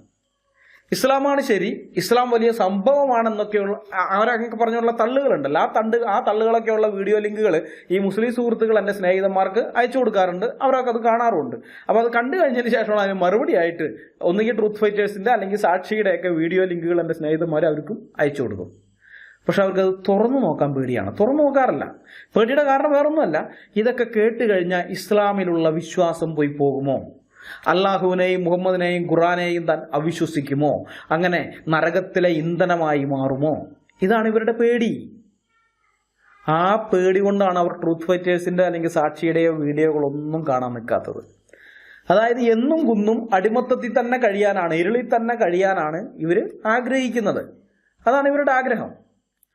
കുട്ടിക്കാലത്ത് നമ്മൾ കുഞ്ഞുങ്ങളായിരിക്കുന്ന സമയത്ത് ഒരു വിഷയം കേൾക്കുമ്പോൾ കാര്യകാരണ ബോധത്തോടെ അതിനെക്കുറിച്ച് ചിന്തിച്ച് അത് സത്യമാണോ അല്ലയോ എന്ന് സ്വന്തമായ ഒരു തീരുമാനമെടുക്കാൻ പ്രാപ്തിയാകുന്നതിന് മുമ്പുള്ള പ്രായമാണ് കുട്ടിക്കാലം എന്ന് പറയുന്നത്. അപ്പൊ ഇങ്ങനെയുള്ള പ്രാപ്തിയാകുന്നതിന് മുമ്പേ ഉള്ള ആ കാലത്ത് തന്നെ മദ്രസയിൽ അയക്കപ്പെട്ട് യാതൊരു ചോദ്യവും പറച്ചിലുമില്ലാതെ അള്ളാഹുവാണ് ദൈവം, മുഹമ്മദ് അള്ളാഹുവിന്റെ പ്രവാചകനാണ്, ഖുർആൻ അള്ളാഹുവിന്റെ വചനമാണ് എന്നൊക്കെ മസ്തിഷ്കത്തിലേക്ക് അടിച്ചു കയറ്റപ്പെട്ട ആൾക്കാരാണ് ഇവര്. അതുകൊണ്ടാണ് തങ്ങളുടെ വിശ്വാസത്തിനെതിരായി മറ്റുള്ളവർ ഉന്നയിക്കുന്ന കാര്യങ്ങളെ കേൾക്കാൻ പോലും ഇവർ തയ്യാറാകാത്തത്. പറ്റുകയല്ല. ഞങ്ങളൊക്കെ ക്രിസ്ത്യാനിറ്റിക്ക് എതിരെ വന്നിരിക്കുന്ന ആരോപണങ്ങളെല്ലാം പരിശോധിക്കുകയും അതിന് മറുപടി ഉണ്ടെന്ന് മനസ്സിലാക്കിയിട്ടൊക്കെയാണ് അവിടെ നിൽക്കുന്നത്. ഞങ്ങൾ കേൾക്കാതിരുന്നിട്ടൊന്നുമില്ല. നിങ്ങളുടെ വീഡിയോകൾ, ഞങ്ങൾക്കെതിരെ ഇറക്കുന്ന വീഡിയോ, എം അക്ബറിന്റെ വീഡിയോ ആയാലും ഏത് അലവലാദികൾ ഞങ്ങൾക്കെതിരെ പറഞ്ഞാലും ഞങ്ങൾ കേട്ടു നോക്കൂ, എന്താണ് ഇവൻ പറയുന്നതെന്ന് അറിയണ്ടേ. അല്ലെങ്കിൽ നിങ്ങൾ ഇറക്കിയിരിക്കുന്ന പുസ്തകങ്ങൾ, അക്ബറിന്റെ പുസ്തകങ്ങളൊക്കെ ഞാൻ വിശ്വാസത്തിൽ വന്ന ആ കാലം മുതലേ ഞാൻ വായിക്കാൻ തുടങ്ങുന്നതാണ് അക്ബറിന്റെയൊക്കെ പുസ്തകങ്ങൾ ക്രിസ്ത്യാനിറ്റിക്കെതിരെ ഉള്ളത്. ഞങ്ങൾക്ക് പ്രശ്നമൊന്നുമില്ല. കാരണം ഞങ്ങൾക്കറിയാം ഞങ്ങൾ ആരിലാണ് വിശ്വസിച്ചിരിക്കുന്നതെന്ന്. ഞങ്ങളുടെ വിശ്വാസത്തിന്റെ ഉറപ്പ് എന്താണെന്ന് ഞങ്ങൾക്കറിയാം. ഞങ്ങളുടെ വിശ്വാസത്തിന് ആധാരമായിരിക്കുന്ന വ്യക്തി യേശുക്രിസ്തു ആരാണെന്ന് ഞങ്ങൾക്കറിയാം. ഞങ്ങൾ വിശ്വസിക്കുന്ന ദൈവം എങ്ങനെയുള്ളവനാണെന്ന് ഞങ്ങൾക്കറിയാം. ഞങ്ങളുടെ വിശ്വാസത്തിന് പ്രമാണമായിരിക്കുന്ന ഗ്രന്ഥം ബൈബിൾ എന്ന് പറയുന്ന പുസ്തകം അതെന്താണെന്ന് ഞങ്ങൾക്കറിയാം. ഞങ്ങൾ അടിസ്ഥാനം ഇട്ടിരിക്കുന്നത്, ഞങ്ങളുടെ വിശ്വാസത്തിന്റെ എല്ലാത്തിന്റെയും അടിസ്ഥാനം ഉറപ്പുള്ള പാറമേലാണ്. യേശുക്രിസ്തു എന്ന ഉറപ്പുള്ള പാറമേൽ അടിസ്ഥാനം ഇട്ട് പണിതിരിക്കുന്നവരാണ് ഞങ്ങൾ ഓരോരുത്തരും. ആ ധൈര്യത്തിലാണ് നിങ്ങളുടെ എന്ത് ചവറ് വന്നാലും ഞങ്ങൾ കേൾക്കാൻ തയ്യാറാകുന്നത്. കാരണം അത് ഈ ഉറപ്പൊക്കെ ഒറ്റയടിക്കങ്ങ് വന്നതല്ല. ഇന്ന് ഞാൻ വിശ്വാസത്തിലേക്ക് വന്നു, ക്രിസ്ത്യാനിയായി പിറ്റേ ദിവസം പോലെ ഈ ഉറപ്പൊന്നും എനിക്ക് കിട്ടിയിട്ടൊന്നുമില്ല. അതും കൂടി പറയണമല്ല. പല പുസ്തകങ്ങൾ വായിച്ച് ഞങ്ങൾക്കെതിരെ വരുന്ന ആരോപണങ്ങൾ പലതൊക്കെ വായിച്ചപ്പോൾ പല സംശയങ്ങൾ എൻ്റെ ഉള്ളിലുണ്ടായിട്ടുണ്ട്. ഞാൻ വിശ്വസിക്കുന്നത് ശരി തന്നെയാണോ എന്നൊക്കെയുള്ള സംശയം എൻ്റെ ഉള്ളിൽ പിശാച് കൊണ്ടുവന്നിട്ടുണ്ട്, അല്ലെങ്കിൽ എൻ്റെ ഉള്ളിൽ അത് ഉണ്ടായിട്ടുണ്ട്. അത് ഉണ്ടായ സമയത്ത് ഞാൻ ബൈബിളിലേക്ക് പോയി ബൈബിൾ പരിശോധിച്ച് നോക്കി, പിന്നെ ചരിത്രത്തിലേക്ക് പോയി ചരിത്രത്തിന്റെ അടിസ്ഥാനത്തിൽ പരിശോധിച്ച്, അങ്ങനെ പലവിധമായ പരിശോധനയൊക്കെ കഴിഞ്ഞപ്പോഴാണ് എനിക്ക് അത് കൃത്യമായിട്ട് ഉറപ്പ് വന്നത്. ഇന്ന് ഞങ്ങളുടെ കൂട്ടത്തിലുള്ള എല്ലാവർക്കും ആ ഉറപ്പ് കിട്ടിയത് അങ്ങനെയൊക്കെ തന്നെയാണ്. അല്ലാതെ മറ്റേത് നിങ്ങൾ ഈ പറയുന്ന ആ ഉറപ്പ്, ഞങ്ങൾക്ക് അള്ളാഹുവിലുള്ള വിശ്വാസം ഉറപ്പാണെന്നൊക്കെ പറയുന്നുണ്ടല്ലോ, അന്ധവിശ്വാസമാണ്, അന്ധവിശ്വാസം. കാരണം ഒന്നും പരിശോധിച്ച് നോക്കിയിട്ടൊന്നുമില്ല. കുട്ടിക്കാലത്ത് കേട്ടു, അത് അങ്ങനെ തന്നെ അങ്ങ് വിശ്വസിച്ചു. അതിന്റെ കാര്യകാരണബോധത്തോടെ അത് ചിന്തിച്ചിട്ടില്ല. ഈ പറയുന്ന കാര്യത്തിന് ഇതെങ്ങനെ ശരിയാകും ഒരു ഇതുമില്ല, അതിന് റീസണബിൾ ആയിട്ട് ഒരു ചിന്ത ഒന്നും വന്നിട്ടില്ല. ചുമ്മാ അന്ധമായിട്ട് വിശ്വസിക്കുകയാണ്. ഞങ്ങളുടെ വിശ്വാസം അങ്ങനെ അല്ലാത്തത് കൊണ്ടാണ് ഞങ്ങൾക്കെതിരെ നിങ്ങൾ ഇറക്കുന്ന ഏത് വീഡിയോയും അല്ലെങ്കിൽ ഏത് പുസ്തകവും ഞങ്ങൾ വായിച്ചു നോക്കാനും മറുപടി പറയാനൊക്കെ തയ്യാറാകുന്നത്. ഏതായാലും നമുക്ക് വിഷയത്തിലേക്ക് വരാം. സംസാരത്തിനിടയിൽ വിഷയത്തിൽ നിന്ന് അങ്ങ് തെന്നിപ്പോയി. OP ഇന്ത്യ ഈ വാർത്ത കൊടുത്തിരിക്കുന്നത് എങ്ങനെയാണെന്ന് നമുക്ക് നോക്കാം. വാർത്തയുടെ സോഴ്സ് OP ഇന്ത്യ ആണെന്നാണല്ലോ ഇവൻ പറഞ്ഞത്. അത് ഇവന്റെ അറിവില്ലായ്മ കൊണ്ടോ വിവരക്കേട് കൊണ്ടോ അബദ്ധവശാലോ ഇവൻ പറഞ്ഞതല്ല. മനഃപൂർവ്വം ഇവൻ നുണ പറഞ്ഞതാണ്. OP ഇന്ത്യയുടെ പേജിൽ കയറി ഇവൻ നോക്കിയപ്പോൾ ഈ OP ഇന്ത്യക്കാർ ഈ വാർത്തയുടെ സോഴ്സ് കൊടുത്തിട്ടുള്ളത് ഈ ഇമ്രാൻ കുഞ്ഞ് തീർച്ചയായും കണ്ടിട്ടുണ്ടാകും. കാരണം ആര് കയറി നോക്കിയാലും അത് കാണാം. OP ഇന്ത്യ ശൂന്യതയിൽ നിന്നും വാർത്തയുണ്ടാക്കിയിട്ട് അതങ്ങ് പോസ്റ്റ് ചെയ്യായിരുന്നില്ല. നൈല ഇനായത്ത് എന്ന പാകിസ്ഥാനിലെ അറിയപ്പെടുന്ന ഒരു പത്രപ്രവർത്തക ഈ വാർത്ത ട്വീറ്റ് ചെയ്യുകയുണ്ടായി. ആ ട്വീറ്റ് സഹിതമാണ് OP ഇന്ത്യ ഈ വാർത്ത കൊടുത്തിരിക്കുന്നത്. അപ്പൊ അതിലൊന്നൊന്ന് ക്ലിക്ക് ചെയ്താൽ മതി. ആ നൈല ഇനായത്ത് ആരാണെന്ന് നമുക്കറിയാം. പാകിസ്ഥാനിൽ ജീവിക്കുന്ന പാകിസ്ഥാനിയായ പത്രപ്രവർത്തകയാണ് അവര്. അതായത് ഈ വാർത്തയുടെ സോഴ്സ് OP ഇന്ത്യ ആണെന്ന് ഇവൻ പറഞ്ഞത് അറിവില്ലായ്മയോ വിവരക്കേടോ അല്ല, തികഞ്ഞ ബോധ്യത്തോട് കൂടെ തന്നെ ഇവൻ നുണ പറഞ്ഞതാണ്. OP ഇന്ത്യക്ക് ഈ വാർത്ത എവിടെ നിന്നാണ് കിട്ടിയതെന്ന് ഇവന് വ്യക്തമായിട്ട് അറിയാം.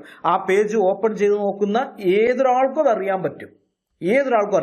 പാകിസ്ഥാനിലുള്ള മുസ്ലിമായ ഒരു പത്രപ്രവർത്തകയിൽ നിന്നാണ് OP ഇന്ത്യ ഈ വാർത്ത ക്വാട്ട് ചെയ്തിരിക്കുന്നതെന്ന് അറിഞ്ഞിട്ട് ഇവൻ പറയുകയാണ് ഈ വാർത്ത BJP IT സെല്ലിന്റെ കീഴിലുള്ള OP ഇന്ത്യയുടെ സൃഷ്ടിയാണ്.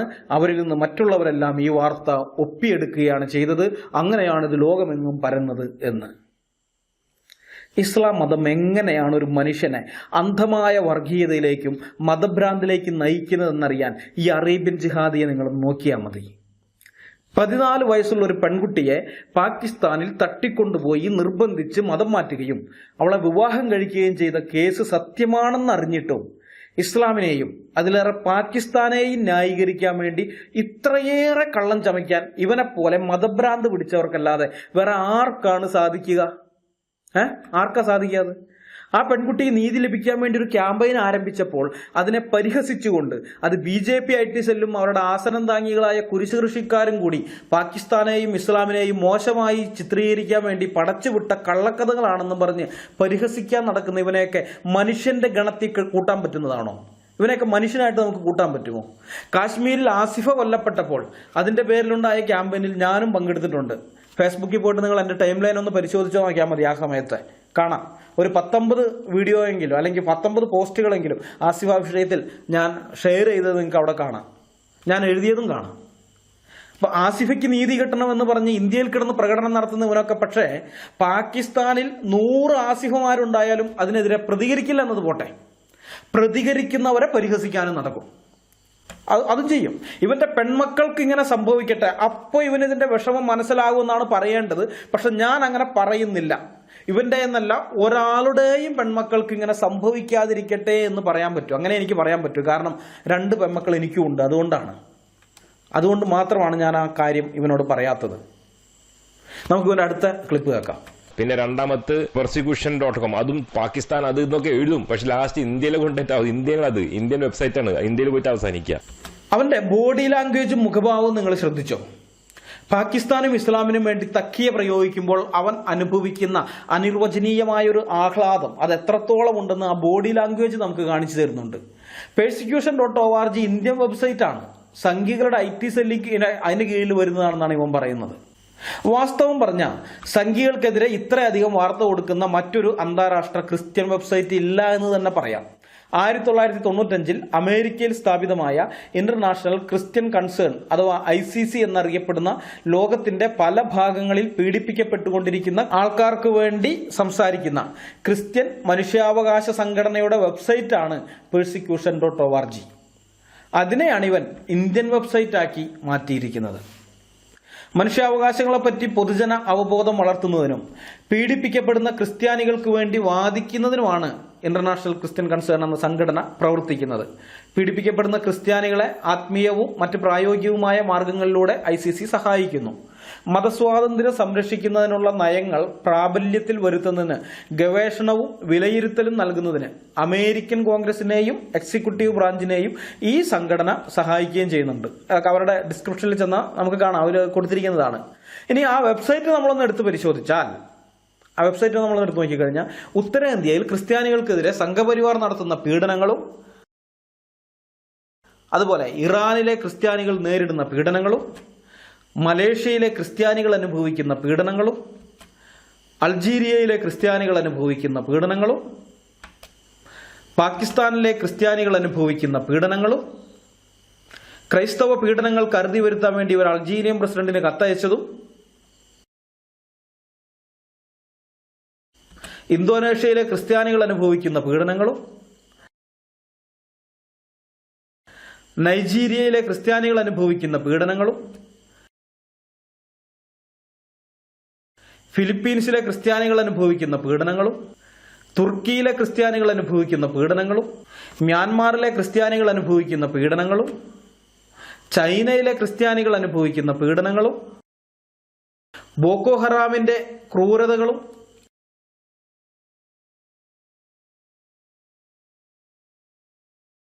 കെരിയയിലെയും സിറിയയിലെയും ക്രൈസ്തവർ അനുഭവിക്കുന്ന പീഡനങ്ങളും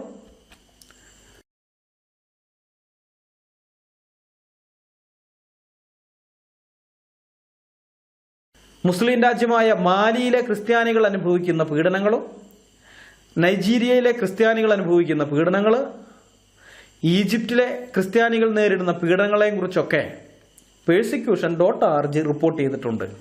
ആ സൈറ്റിൽ പോയാൽ മതി, നിങ്ങൾക്കതൊക്കെ അവിടെ കാണാം.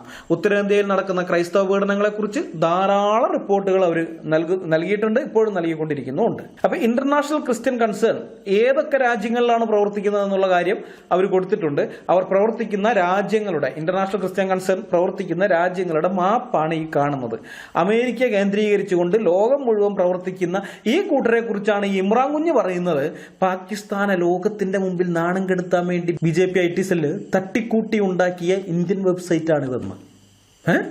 നമുക്ക് അവന്റെ വാക്കുകൾ ഒരിക്കൽ കൂടി കേട്ടു നോക്കാം. persecution.org കുറിച്ച് ഇത്രയെങ്കിലും മനസ്സിലാക്കിയതിന് ശേഷം അവൻ പറയുന്നത് കേൾക്കുമ്പോൾ, അവന്റെ ബോഡി ലാംഗ്വേജ് ശ്രദ്ധിക്കുമ്പോൾ നിങ്ങൾക്ക് മനസ്സിലാകും അടി മുതൽ മുടി വരെ ഓരോ കോശത്തിലും വർഗീയ വിഷവും മതഭ്രാന്തും നിറഞ്ഞു തുളുമ്പി നടക്കുന്ന ഒരുത്തനാണ് ഈ ഇമ്രാൻ കുഞ്ഞ് എന്നുള്ള സത്യം.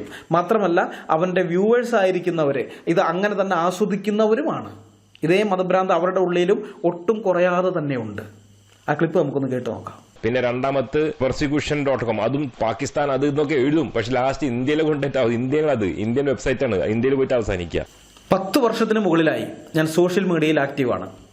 ഫേസ്ബുക്കിലും യൂട്യൂബിലുമായി ധാരാളം മുസ്ലിങ്ങൾക്ക് ഞാൻ മറുപടി കൊടുത്തിട്ടുണ്ട്. പക്ഷെ ഇന്നുവരെ ഇവനെപ്പോലെ ഒരുത്തനെ ഞാൻ കണ്ടിട്ടില്ല. ഇത്രമാത്രം മതഭ്രാന്ത് നിറഞ്ഞ, ഇത്രമാത്രം വർഗീയത നിറഞ്ഞ, ഇത്രമാത്രം അന്യമത വിദ്വേഷം നിറഞ്ഞ, ഇത്രമാത്രം പാകിസ്ഥാനെ സ്നേഹിക്കുന്ന, ഇത്രമാത്രം സത്യത്തെ വളച്ചൊടിക്കുന്ന, ഇത്രമാത്രം അസത്യത്തെ പ്രചരിപ്പിക്കുന്ന ഒരുത്തനെ ഈ 10 വർഷത്തിലധികമുള്ള എൻ്റെ സോഷ്യൽ മീഡിയ ജീവിതത്തിൽ ഞാൻ കണ്ടിട്ടില്ല. സോഷ്യൽ മീഡിയ ജീവിതത്തിൽ മാത്രമല്ല, പുറമേയുള്ള എൻ്റെ റിയൽ ലൈഫിൽ, ഈ സോഷ്യൽ മീഡിയയെല്ലാം പോയിട്ട് പുറമേയുള്ള ലോകമുണ്ടല്ലോ, അവിടെയും.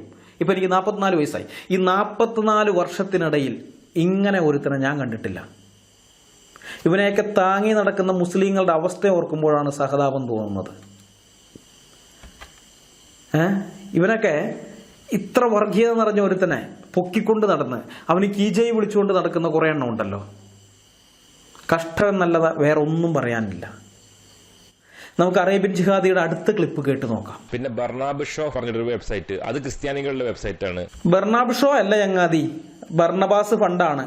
മര്യാദയ്ക്ക് വായിക്കാൻ അറിയില്ലെങ്കിൽ വേറെ ആരെങ്കിലും കൊണ്ടൊക്കെ ഒന്ന് വായിപ്പിച്ച് നോക്കിയിട്ടെങ്കിലും വീഡിയോ ചെയ്യുന്നത് നല്ലതാണ്. ബർണാബ് ഷോ അത്രേ, ബർണബാസ് ഫണ്ടാണ്. ഇത് ഇന്ത്യൻ സൈറ്റ് അല്ല, ബ്രിട്ടൻ കേന്ദ്രമായി പ്രവർത്തിക്കുന്ന ക്രിസ്ത്യൻ സന്നദ്ധ സംഘടനയാണ്. അവർ ആരാണെന്നുള്ളത് അവരുടെ വെബ്സൈറ്റിൽ തന്നെ എഴുതിയിട്ടുണ്ട്. വിവേചനവും പീഡനവും അനുഭവിക്കുന്ന ക്രിസ്തീയ സഹോദരീ സഹോദരന്മാരെ സഹായിക്കാനും അവർക്ക് വേണ്ടി പ്രാർത്ഥിക്കാനും വിശ്വാസത്തിനു വേണ്ടിയുള്ള അവരുടെ സഹനത്തിന്റെ കഥകൾ പുറം ലോകത്തെ അറിയിക്കാനും വേണ്ടി നിലകൊള്ളുന്നവരാണ് ബർണബാസ് ഫണ്ട്. അതിനെയും പിടിച്ചവൻ BJP IT സെല്ലിന്റെ സൃഷ്ടിയാക്കിയിരിക്കുകയാണ്. ബർണബാസിനെ കുറിച്ച് അവൻ പറയുന്നത് നിങ്ങൾ ശ്രദ്ധിച്ചോ? ഞാൻ ഒരിക്കൽ കൂടി ആ ക്ലിപ്പ് ഇടാം. പിന്നെ ബർണാബ് ഷോ പറഞ്ഞൊരു വെബ്സൈറ്റ്, അത് ക്രിസ്ത്യാനികളുടെ വെബ്സൈറ്റ് ആണ്. അതൊരു ക്രിസ്ത്യൻ ചാനലാണെന്നും പറഞ്ഞ് അവൻ അതിനെ അങ്ങ് ഒറ്റയടിക്ക് ഒഴിവാക്കി വിടുകയാണ്. കൂടുതലൊന്നും വിശദീകരണമൊന്നുമില്ല. അതെ, ബർണാബ് ഷോ അതൊരു ക്രിസ്ത്യൻ ചാനലാണ്, അത് പറഞ്ഞാൽ വിടുക. അതിലൂടെ ഇവന്റെ പ്രേക്ഷകരായ മുസ്ലിങ്ങൾക്ക് കൊടുക്കുന്ന മെസ്സേജ് എന്താണെന്ന് നിങ്ങൾക്ക് മനസ്സിലായോ? ക്രിസ്ത്യൻ ചാനലിൽ വരുന്ന വാർത്തകളൊന്നും നിങ്ങൾ വിശ്വസിക്കരുത്, അത് വ്യാജമാണ്. ക്രിസ്ത്യാനികൾ പാകിസ്ഥാനെ കുറിച്ച് പറയുന്നതെല്ലാം കള്ളമാണെന്നാണ് ഇവൻ അതിലൂടെ മുസ്ലിങ്ങൾക്ക് കൊടുക്കുന്ന മെസ്സേജ്. പ്രസിദ്ധീകരിക്കപ്പെട്ടൊരു വാർത്തയുടെ ആധികാരികത പരിശോധനാ വിധേയമാക്കി അത് വ്യാജ വാർത്തയാണ്, നിങ്ങളത് വിശ്വസിക്കരുതെന്ന് ഒരുത്തം പറഞ്ഞാൽ നമുക്ക് മനസ്സിലാകുന്നത് മാത്രമല്ല നമ്മളും അത് അംഗീകരിക്കും. പക്ഷെ ഇവൻ അതല്ല ചെയ്യുന്നത്. ഇവൻ വാർത്ത വന്ന വെബ്സൈറ്റുകാരുടെ മതം നോക്കുകയാണ്. അത് ഇസ്ലാം മതക്കാരുടെ വെബ്സൈറ്റ് അല്ല എന്ന ഏക കാരണം കൊണ്ട്, അല്ലെങ്കിൽ അത് ക്രിസ്ത്യാനികളുടെ വെബ്സൈറ്റ് ആണെന്നുള്ള ഏക കാരണത്താൽ ആ വാർത്ത വിശ്വസിക്കേണ്ടതില്ല എന്നാണ് ഇവന്റെ പ്രേക്ഷകരോട് പറയുന്നത്. ഇങ്ങനെ ഓരോ കോശത്തിലും മതഭ്രാന്ത് നിറഞ്ഞു തുളുമ്പി നിൽക്കുന്ന ഒരു വർഗീയ വിഷത്തിനെ നിങ്ങൾ എവിടെയെങ്കിലും കണ്ടിട്ടുണ്ടോ? ഉണ്ടോ? ഞാൻ എൻ്റെ ജീവിതത്തിൽ ഇതുവരെ കണ്ടിട്ടില്ല. ഇവനെയൊക്കെ താങ്ങി നടക്കുന്ന മുസ്ലിങ്ങളോട് ഞാൻ പറയട്ടെ, നിങ്ങൾ ഈ നാട്ടിലെ സാധാരണക്കാരായ മുസ്ലിങ്ങളോട് ചെയ്യുന്ന ദ്രോഹം എത്ര വലുതാണെന്ന് ഭാവിയിൽ നിങ്ങൾ മനസ്സിലാകും. അപ്പോഴേ നിങ്ങൾക്ക് മനസ്സിലാവുള്ളൂ. അന്ന് നിങ്ങൾ ദുഃഖിക്കുക മാത്രമല്ല, നിങ്ങൾ കരയുകയും ചെയ്യും. പക്ഷെ ആ ദുഃഖം കൊണ്ടോ കരച്ചിലോ കൊണ്ടോ ഒരു പ്രയോജനവും ഉണ്ടാവില്ല. ആ വിധത്തിൽ കേരള സമൂഹത്തിനകത്തുള്ളൊരു ധ്രുവീകരണമാണ് ഇവ നടത്തിക്കൊണ്ടിരിക്കുന്നത്. അതിൻ്റെ ആത്യന്തികമായ നഷ്ടം സംഭവിക്കാൻ പോകുന്നത് മറ്റുള്ളവർക്കൊക്കെ നഷ്ടം ഉണ്ടാകും. പക്ഷേ ഏറ്റവും കൂടുതലായിട്ട് ആ നഷ്ടം വരുന്നത് കണക്കും കൂട്ടിക്കഴിച്ച് നോക്കുമ്പോൾ അത് ഇസ്ലാമിക സമൂഹത്തിനാണ്, മുസ്ലിങ്ങൾക്കാണ്. അതും കൂടി ഞാൻ ദീർഘവീക്ഷണത്തോടു കൂടി പറഞ്ഞു തരാം. സംഭവിക്കാൻ പോകുന്നത് അതാണ്. നമുക്ക് ഇതിന്റെ അടുത്ത ക്ലിപ്പ് നോക്കാം. പിന്നെ ബാക്കി നിങ്ങൾ കാണുന്ന ഫുള്ള് ട്വിറ്റർ, ഫേസ്ബുക്ക് ഇതൊക്കെ ഫുൾ ഇന്ത്യക്കാരുണ്ടാക്കിയതാണ്, ഇന്ത്യയിൽ ഇരുന്ന് ഉണ്ടാക്കിയ ആൾക്കാരാണ്. ഇതിലാണ് ഈ വാർത്തകൾ നിറച്ചണ്ട് അടിച്ചു കഴിഞ്ഞാൽ ഈ ഒരേ വാർത്ത ഒരുപാട് സംഗതിയിൽ വന്നു കഴിഞ്ഞാൽ ഗൂഗിൾ സെർച്ച് ഇതിനോട് ഏറ്റെടുക്കും. കാരണം ഇത് ഏറ്റവും ട്രെൻഡിങ് ന്യൂസാന്ന് പറഞ്ഞിട്ട് ഏറ്റെടുക്കും. ആ ഏറ്റെടുക്കൽ മാത്രമേ ഇവർക്ക് ആവശ്യമുള്ളൂ. ആ ഏറ്റെടുക്കുന്നതോട് കൂടിയിട്ട് പിന്നെ ആരെന്ത് സെർച്ച് ചെയ്താലും എന്തെങ്കിലും ഒരു ന്യൂസിന് സെർച്ച് ചെയ്താൽ ഫസ്റ്റ് ഇതാ വരിക. ആ ട്രിക്കിന്ന് ഇവർ മാത്രമല്ല നിരവധി പ്രൊപ്പഗാൻഡ ഉണ്ടാക്കുന്ന പല രാജ്യങ്ങളത്തെ ഗവൺമെന്റുകൾ ചെയ്യുന്നുണ്ട്. അതുപോലെ തന്നെയാണ് ഇതിപ്പോ ഈ BJP ഗവൺമെന്റിന്റെ പൂർണ്ണ പിന്തുണ ഉള്ള കാരണം തന്നെ, പിന്നെ ഫണ്ട് ചെയ്യണ കാരണം ഇങ്ങനെ പ്രൊപ്പഗാൻഡ ഉണ്ടാക്കണേന്ന് പൈസ കിട്ടുകയാണ്. അപ്പൊ ഉണ്ടാക്കാലും എത്ര വേണമെങ്കിലും. അപ്പൊ പൈസ കിട്ടുമ്പോൾ അത് ചില്ലറ പൈസ അല്ല, മാസം ലക്ഷങ്ങളാണ് കിട്ടുന്നത് ഓരോരുത്തർക്ക്. അപ്പൊ ഇങ്ങനത്തെ ഉണ്ടാക്കിയിട യാതൊരു പ്രശ്നമില്ല, അങ്ങനെ ഉണ്ടാക്കിയിട്ടുണ്ട്. അതൊക്കെ മരിയ ഷഹബാസിനെ കുറിച്ച് വാർത്ത വന്ന വെബ്സൈറ്റുകളെല്ലാം ഇന്ത്യയിലിരുന്ന് ഓരോരുത്തർ ഉണ്ടാക്കിയതാണെന്നാണ് ഇവൻ പറയുന്നത്. പാകിസ്ഥാനെ നാണം കെടുത്താൻ വേണ്ടി ഇന്ത്യൻ ഗവൺമെന്റ് ലക്ഷങ്ങൾ ഫണ്ട് ചെയ്ത് ഓരോരുത്തരെ കൊണ്ട് ഉണ്ടാക്കിച്ചതാണത്രത്തെ ഈ വെബ്സൈറ്റുകളും പിന്നെ ട്വിറ്ററിലെയും ഫേസ്ബുക്കുകളിലെയും അക്കൗണ്ടുകളും ഒക്കെ. ഇവനീ നുണ പറയുന്നത് പാകിസ്ഥാന് വേണ്ടിയാണെന്ന് ഓർക്കണം. ഇന്ത്യ ഭരിക്കുന്നത് BJP എന്ന രാഷ്ട്രീയ പാർട്ടിയാണെങ്കിലും ഗവൺമെന്റ് എന്ന് പറയുമ്പോൾ അത് BJP ഗവൺമെന്റ് എന്നല്ല, ഇന്ത്യൻ ഗവൺമെന്റ് ആണ്. പുറം ലോകത്ത് അറിയപ്പെടുന്നത് ഇന്ത്യൻ സർക്കാർ അല്ലെങ്കിൽ ഇന്ത്യൻ ഗവൺമെന്റ് എന്നാണ്. അല്ലാതെ BJP പുറമെയുള്ള ആരും പറയില്ല അത് BJP സർക്കാർ എന്ന്. പുറം നാടുകളിൽ ഉള്ളവർക്ക് അത് ഇന്ത്യൻ ഗവൺമെന്റ് ആണ്. സ്വന്തം രാജ്യത്തെ ഗവൺമെന്റിനെ നാണം കെടുത്തിയിട്ട് പാകിസ്ഥാനെ സംരക്ഷിക്കാൻ ഇവൻ കാണിക്കുന്ന വ്യഗ്രതയും അതിന് ആമീൻ പറയുന്ന ഇവന്റെ മദ്രസ പൊട്ടന്മാരായ ഫാൻസും ഈ നാട്ടിലെ സാധാരണക്കാരായ മുസ്ലിങ്ങൾക്ക് ചെയ്യുന്ന ദ്രോഹം എത്ര വലുതാണെന്ന് ഇവനൊക്കെ ഇനി അറിയാൻ കിടക്കുന്നതേ ഉള്ളൂ. അത് ഞാൻ ആവർത്തിച്ച് പറയുന്നത് എന്തിനാണെന്ന് വെച്ചാൽ ഭാവിയിൽ സംഭവിക്കാൻ പോകുന്നത് എന്താണെന്നുള്ള കാര്യം ഇപ്പോഴേ കാണാൻ കഴിയുന്നതുകൊണ്ടാണ്. ഭാവിയിൽ നമുക്കറിയാം, ഒരുത്തം മഴ നനഞ്ഞ് നടക്കുന്നത് കണ്ടു കഴിഞ്ഞാൽ നമ്മൾ അവരോട് പറയും കയറി നിൽക്കണമോ, അല്ലെങ്കിൽ നാളെ ജലദോഷം അല്ലെങ്കിൽ പനി വരും എന്ന് പറഞ്ഞു. അത് നമുക്ക് കൃത്യമായിട്ട് അറിയാം. എന്താ, മഴ കൊണ്ടു കഴിഞ്ഞാൽ തലയൊക്കെ ഇങ്ങനെ നനഞ്ഞ് ഇങ്ങനെ കാണുന്നു കഴിഞ്ഞാൽ പനി വരും അല്ലെങ്കിൽ ജലദോഷം വരും. അത് സാമാന്യ ബുദ്ധിയുള്ള ഏതൊരുത്തിനും അറിയാം. അതേപോലെ തന്നെയാണ് ഇവന്റെ ഈ പ്രവൃത്തിയൊക്കെ കാണുമ്പോൾ ഇതൊന്നും മനസ്സിലാക്കാൻ വലിയ ജ്ഞാനൊന്നും വേണ്ട, വലിയ പഠിപ്പോ വിവരോ വലിയ ഇതൊന്നും വേണ്ട. ഇവന്റെയൊക്കെ ഈ പോക്ക്, ഇവനെ സപ്പോർട്ട് ചെയ്യുന്നവന്മാരുടെയൊക്കെ ഈ പോക്ക് ഇതെവിടെ കൊണ്ട് ചെന്നെത്തിക്കുമെന്നുള്ള കാര്യം അതറിയണമെങ്കിൽ സാമാന്യ ബുദ്ധി മതി. അതുള്ളത് കൊണ്ടാണ്, സാമാന്യ ബുദ്ധി അത്യാവശ്യം ഉള്ളത് കൊണ്ടാണ് ഞാനിത് പറയുന്നത്. പിന്നെ ഇവൻ പ്രൊപ്പഗണ്ടയെ കുറിച്ച് പറഞ്ഞല്ലോ. വാസ്തവത്തിൽ നുണകൾ പ്രൊപ്പഗേറ്റ് ചെയ്യുന്നത് ഇവരാണ്. നാം ആദ്യം കണ്ടു ഒരു ജിഹാദി ഡോക്ടർ മരിയ ഷഹബാസ് കേസിനെ കുറിച്ച് തന്റെ ഫേസ്ബുക്ക് അക്കൗണ്ടിലൂടെ നുണ പ്രചരിപ്പിച്ച് പാകിസ്ഥാനെ കുറ്റവിമുക്തനാക്കാൻ ശ്രമിച്ചത്. ഒരു ഡോക്ടർ എന്ന നിലയിൽ സമൂഹത്തിൽ അയാൾക്ക് ലഭിക്കുന്ന ഒരു ബഹുമാനമുണ്ട്, ഒരു മാന്യതയുണ്ട്.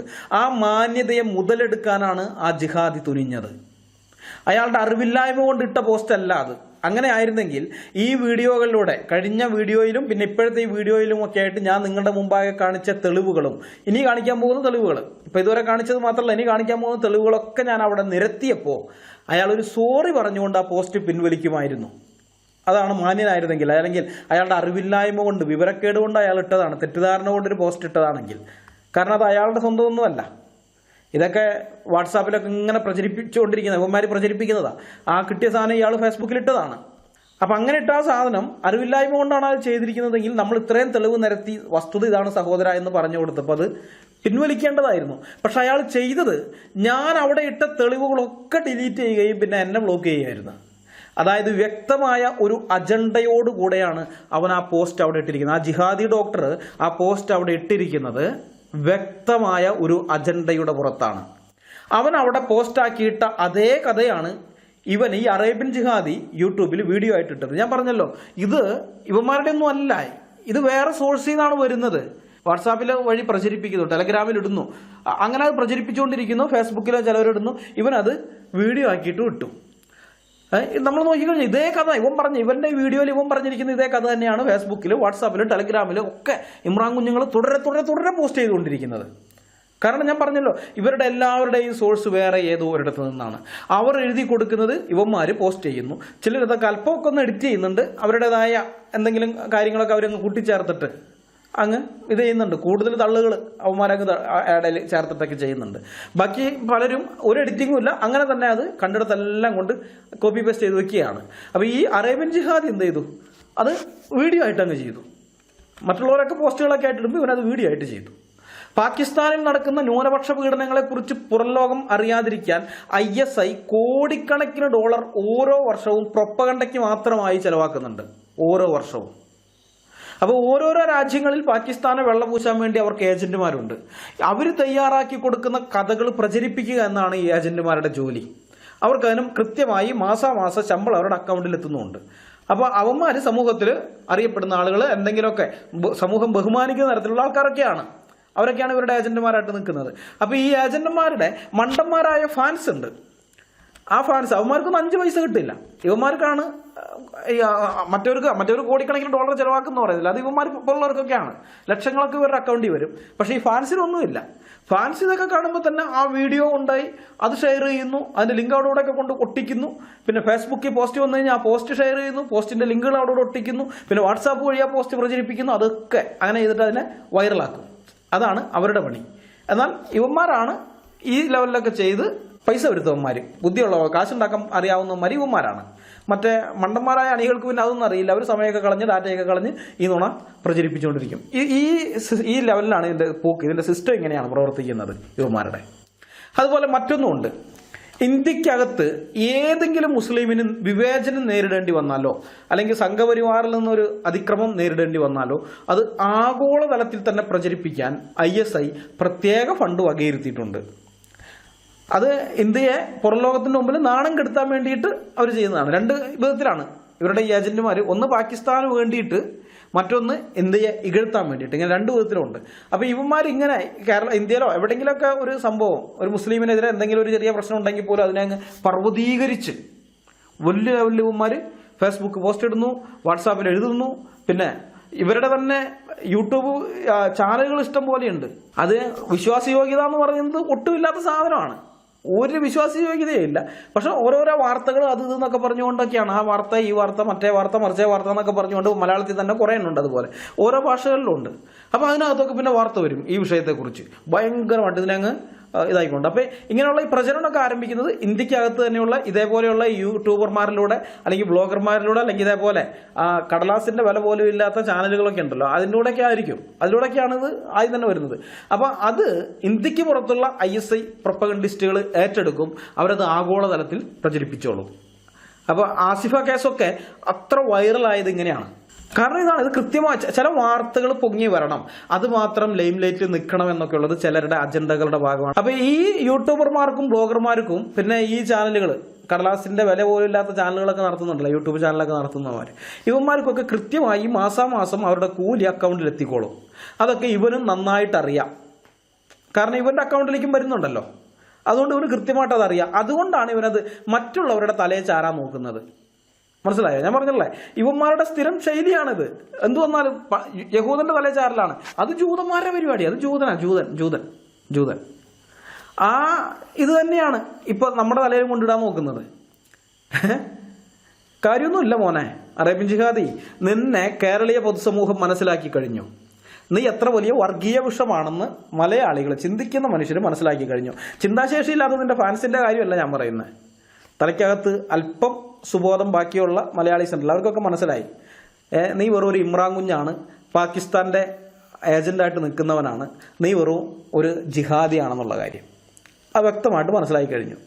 അപ്പോൾ അതിൻ്റെ പേരിൽ നീ വെകിളി പിടിച്ച് ചറപറാന്ന് പറഞ്ഞ് വീഡിയോ ഇട്ടിട്ട് കാര്യമൊന്നുമില്ല. ഏതായാലും ആ വീഡിയോ കിട്ടാൻ എനിക്ക് സന്തോഷമേ ഉള്ളൂ. കാരണം മറുപടി പറയാം, ഞാൻ മറുപടിയായിട്ട് വരുന്നുണ്ട്, ഒരു വീഡിയോയും വിടുവൊന്നുമില്ല, മറുപടിയായിട്ട് വരുന്നുണ്ട്. ഹാരിസ് മദനിയുടെ ഒക്കെയുള്ള മറുപടി ഇനി മാറ്റി വയ്ക്കേണ്ടി വരും, അതേ ഉള്ളൂ പ്രശ്നം. അത് ഞാനത് ഈ പുതിയ ചാനലൊക്കെ വന്നിട്ട് അത് വീണ്ടും ആരംഭിക്കണം എന്ന് വിചാരിച്ചിരിക്കുകയായിരുന്നു. ഇപ്പോൾ പിന്നെ ഇതൊക്കെ വന്നു പെട്ട സ്ഥിതിക്ക് ഇനിയിപ്പോൾ അത് ഞാൻ കുറച്ച് നാളത്തേക്ക് അങ്ങ് മാറ്റി വയ്ക്കുകയാണ്. അറേബ്യൻ ജിഹാദിയുടെ കാര്യം നോക്കാം. ഇപ്പോൾ ഇതാണല്ലോ ഇപ്പോൾ ലൈവായിട്ട് നിൽക്കുന്നത്. ഏതായാലും നമുക്ക് ഈ ജിഹാദിയുടെ അടുത്ത ക്ലിപ്പ് കേൾക്കാം. ആ ക്ലിപ്പ് മതേതരകളായ ക്രിസ്ത്യാനികളുണ്ടല്ലോ, ഞങ്ങളെപ്പോലെയുള്ളവരെ വർഗീയവാദികളെന്ന് വിളിച്ച് ജിഹാദികളുടെ ഗുഡ് സർട്ടിഫിക്കറ്റിൽ ഇടം തേടാൻ നടക്കുന്ന ലിബറൽ ക്രിസ്ത്യാനികൾ, ഈന്തപ്പഴത്തിനും ഫ്ലൈറ്റ് ടിക്കറ്റിനും വേണ്ടി എന്തും പറയാൻ, ജിഹാദികളെ എങ്ങനെ വേണമെങ്കിലും സുഖിപ്പിക്കാൻ തയ്യാറായി നടക്കുന്നവന്മാർ, അവരൊക്കെ ഒന്ന് കേൾക്കുന്നത് നല്ലതാണ്. ഞാൻ ഈ ക്ലിപ്പ് അവർക്കങ്ങ് സമർപ്പിക്കുകയാണ്, കേട്ടോ. ഇനി ഫേസ്ബുക്കിലേക്ക് വന്നാലോ, ഫുള്ള് മലയാളികളുടെ ചാനലാണ് അല്ലെങ്കിൽ ക്രിസ്ത്യൻസിന്റെ ചാനലാണ് ഇതൊക്കെ റിപ്പോർട്ട് ചെയ്യുന്നത്. അവരുടെ അക്കൗണ്ടാണ് ഫുള്ള്, ഒക്കെ ഇന്ത്യയിലാണ്. ഇന്ത്യൻ അതിർത്തിക്കുള്ളിലുള്ള വാർത്തയാണ് ഇത് സത്യത്തില്. പക്ഷെ പാകിസ്ഥാനെ ഉൾപ്പെടുത്താന്നുള്ളൂ. വേറെ ലോകത്ത് ഒരു സ്ഥലത്തും ഒരു ന്യൂസും, പ്രധാനപ്പെട്ട ഒരു ന്യൂസ് പേപ്പർ ഒന്നും തന്നെ ഇത് എവിടെയും കാണിക്കുന്നില്ല. ഇതൊക്കെ നടന്ന കേസാണെങ്കിൽ ഉടനെ തന്നെ എല്ലാവരും കാണിക്കും, അങ്ങനെ കാണിക്കുന്നില്ല. പാകിസ്ഥാനിൽ മറിയ ഷഹബാസ് എന്ന 14 വയസ്സുള്ള ക്രിസ്ത്യൻ പെൺകുട്ടിയെ തട്ടിക്കൊണ്ടുപോയതിനെതിരെ കേരളത്തിലെ ക്രിസ്ത്യാനികൾ ഒരു ഓൺലൈൻ ക്യാമ്പയിൻ ആരംഭിച്ചതിനെയാണ് ഈ ദുഷ്ടൻ ഇന്ത്യൻ അതിർത്തിക്കകത്ത് നടന്ന സംഭവം കുരിശ് കൃഷിക്കാർ പാകിസ്ഥാനെ നാണം കെടുത്താൻ വേണ്ടി ഉപയോഗിക്കുന്നു എന്ന് പറഞ്ഞത്. ഇന്ത്യൻ അതിർത്തിക്കകത്ത് നടന്ന സംഭവമാണെന്ന്. സേവ് ഗാസ എന്നും പറഞ്ഞ് പ്രൊഫൈൽ പിക്ചർ മാറ്റി ജിഹാദികളെ സപ്പോർട്ട് ചെയ്ത് നടക്കുന്ന എല്ലാ മതേതര ക്രിസ്ത്യാനികളും കേൾക്കുന്നുണ്ടല്ലോ അല്ലേ? കേട്ടിട്ടില്ലെങ്കിലേ ഒന്ന് ബാക്ക് അടിച്ച് ഒരിക്കൽ കൂടി കേട്ട് നോക്കിക്കോ. നിങ്ങൾ ആർക്ക് വേണ്ടിയാണ് വാദിക്കാൻ നടക്കുന്നതെന്ന് ചിലപ്പോൾ നിങ്ങൾക്ക് മനസ്സിലായെങ്കിലോ. കാരണം നാളെ നിങ്ങളുടെ മകൾക്ക് ഇങ്ങനെയൊന്ന് സംഭവിച്ചാൽ, അതിനെതിരെ ഞങ്ങളൊരു ഓൺലൈൻ ക്യാമ്പയിൻ ആരംഭിച്ചാൽ, ഇവനൊക്കെ ഇത് തന്നെ പറയുകയുള്ളൂ എന്ന് കൂടി നിങ്ങൾ അറിഞ്ഞിരിക്കുന്നത് നല്ലതാണ്. 14 വയസ്സുള്ള പെൺകുട്ടി എന്നുള്ളത് ഇവരെ സംബന്ധിച്ച് വളരെ പ്രായം കൂടുതലുള്ള ആളാണ്. ന്യൂനപക്ഷ വിഭാഗങ്ങളിൽപ്പെട്ട 7 വയസ്സുള്ള കുട്ടിയെ വരെ അവിടെ മുസ്ലിങ്ങൾ ബലാത്സംഗം ചെയ്യുന്നുണ്ട്. 7 വയസ്സുള്ള കുട്ടിയെ വരെ. അപ്പൊ അത് വെച്ച് നോക്കുമ്പോൾ 14 വയസ്സെന്ന് പറയുന്നത് അതിന്റെ ഇരട്ടി പ്രായമാണ് ഇവരെ സംബന്ധിച്ച്. കിളുന്ത് മാംസത്തിനോടുള്ള ഇവരുടെ ഈ ദാഹം ഉണ്ടല്ലോ, അത് ഇവരുടെ പ്രവാചകനെ അനുകരിക്കാനുള്ള ഇവരുടെ മോഹത്തിൽ നിന്നുണ്ടാകുന്നതാണ്. ഇവരുടെ പ്രവാചകനാണല്ലോ ഇവരുടെ എല്ലാ കാര്യത്തിലും മാതൃക. ഈ കിളുന്ത് മാംസത്തിന്റെ കാര്യത്തിലും അത് തന്നെയാണ്. 6 വയസ്സ് തികയാത്ത കുട്ടീനെ വിവാഹം കഴിച്ച ആളാണ് ഇവരുടെ മാതൃകാ പുരുഷൻ.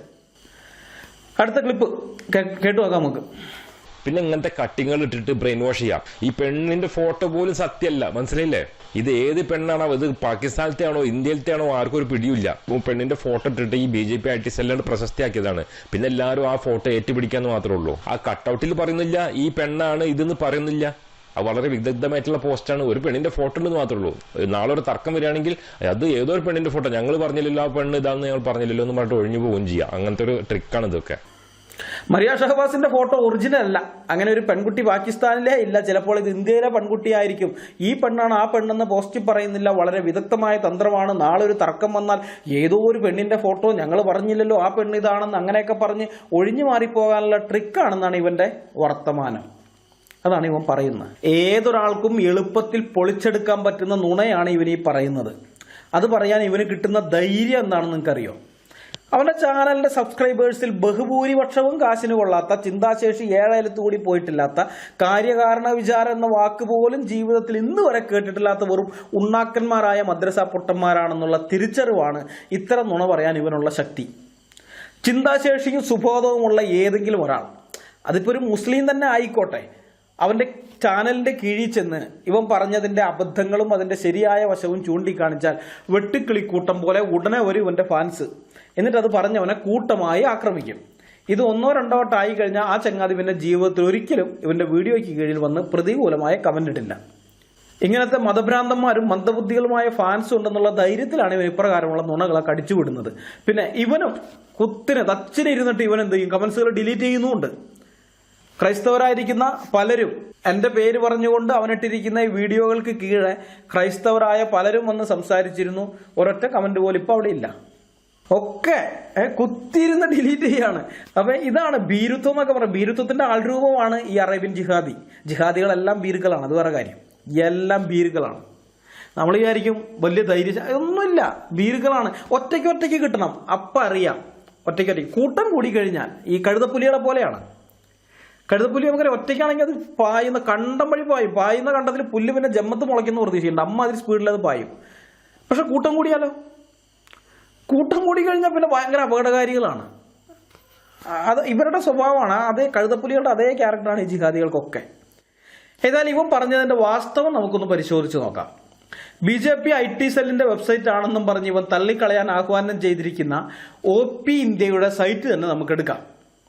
അവർ ഫോട്ടോ കൊടുത്ത് അതിന് താഴെ വളരെ വ്യക്തമായി തന്നെ മരിയ ഷഹബാസ് എന്ന് എഴുതിയിട്ടുണ്ട്. ആ ഫോട്ടോയുടെ കീഴിൽ അവർ കൃത്യമായിട്ട് പേര് എഴുതിയിട്ടുണ്ട്, നിങ്ങൾ കാണുന്നുണ്ടല്ലോ.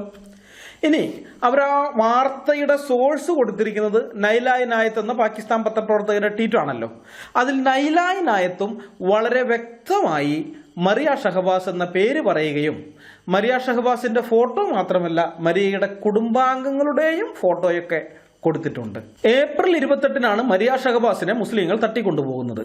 ACN ഇന്റർനാഷണൽ ഈ വാർത്ത കൊടുക്കുമ്പോൾ മരിയ ഷഹബാസിന്റെ കുടുംബത്തിലുള്ളവരുടെ ഫോട്ടോയും മരിയയുടെ ഫോട്ടോയും ഒക്കെ ആ ഫോട്ടോയ്ക്ക് താഴെ മരിയ ഷഹബാസ് എന്ന് വളരെ വ്യക്തമായിട്ട് എഴുതുകയൊക്കെ ചെയ്തിട്ടുണ്ട്, വ്യക്തമായി കൊടുത്തിട്ടുണ്ട്.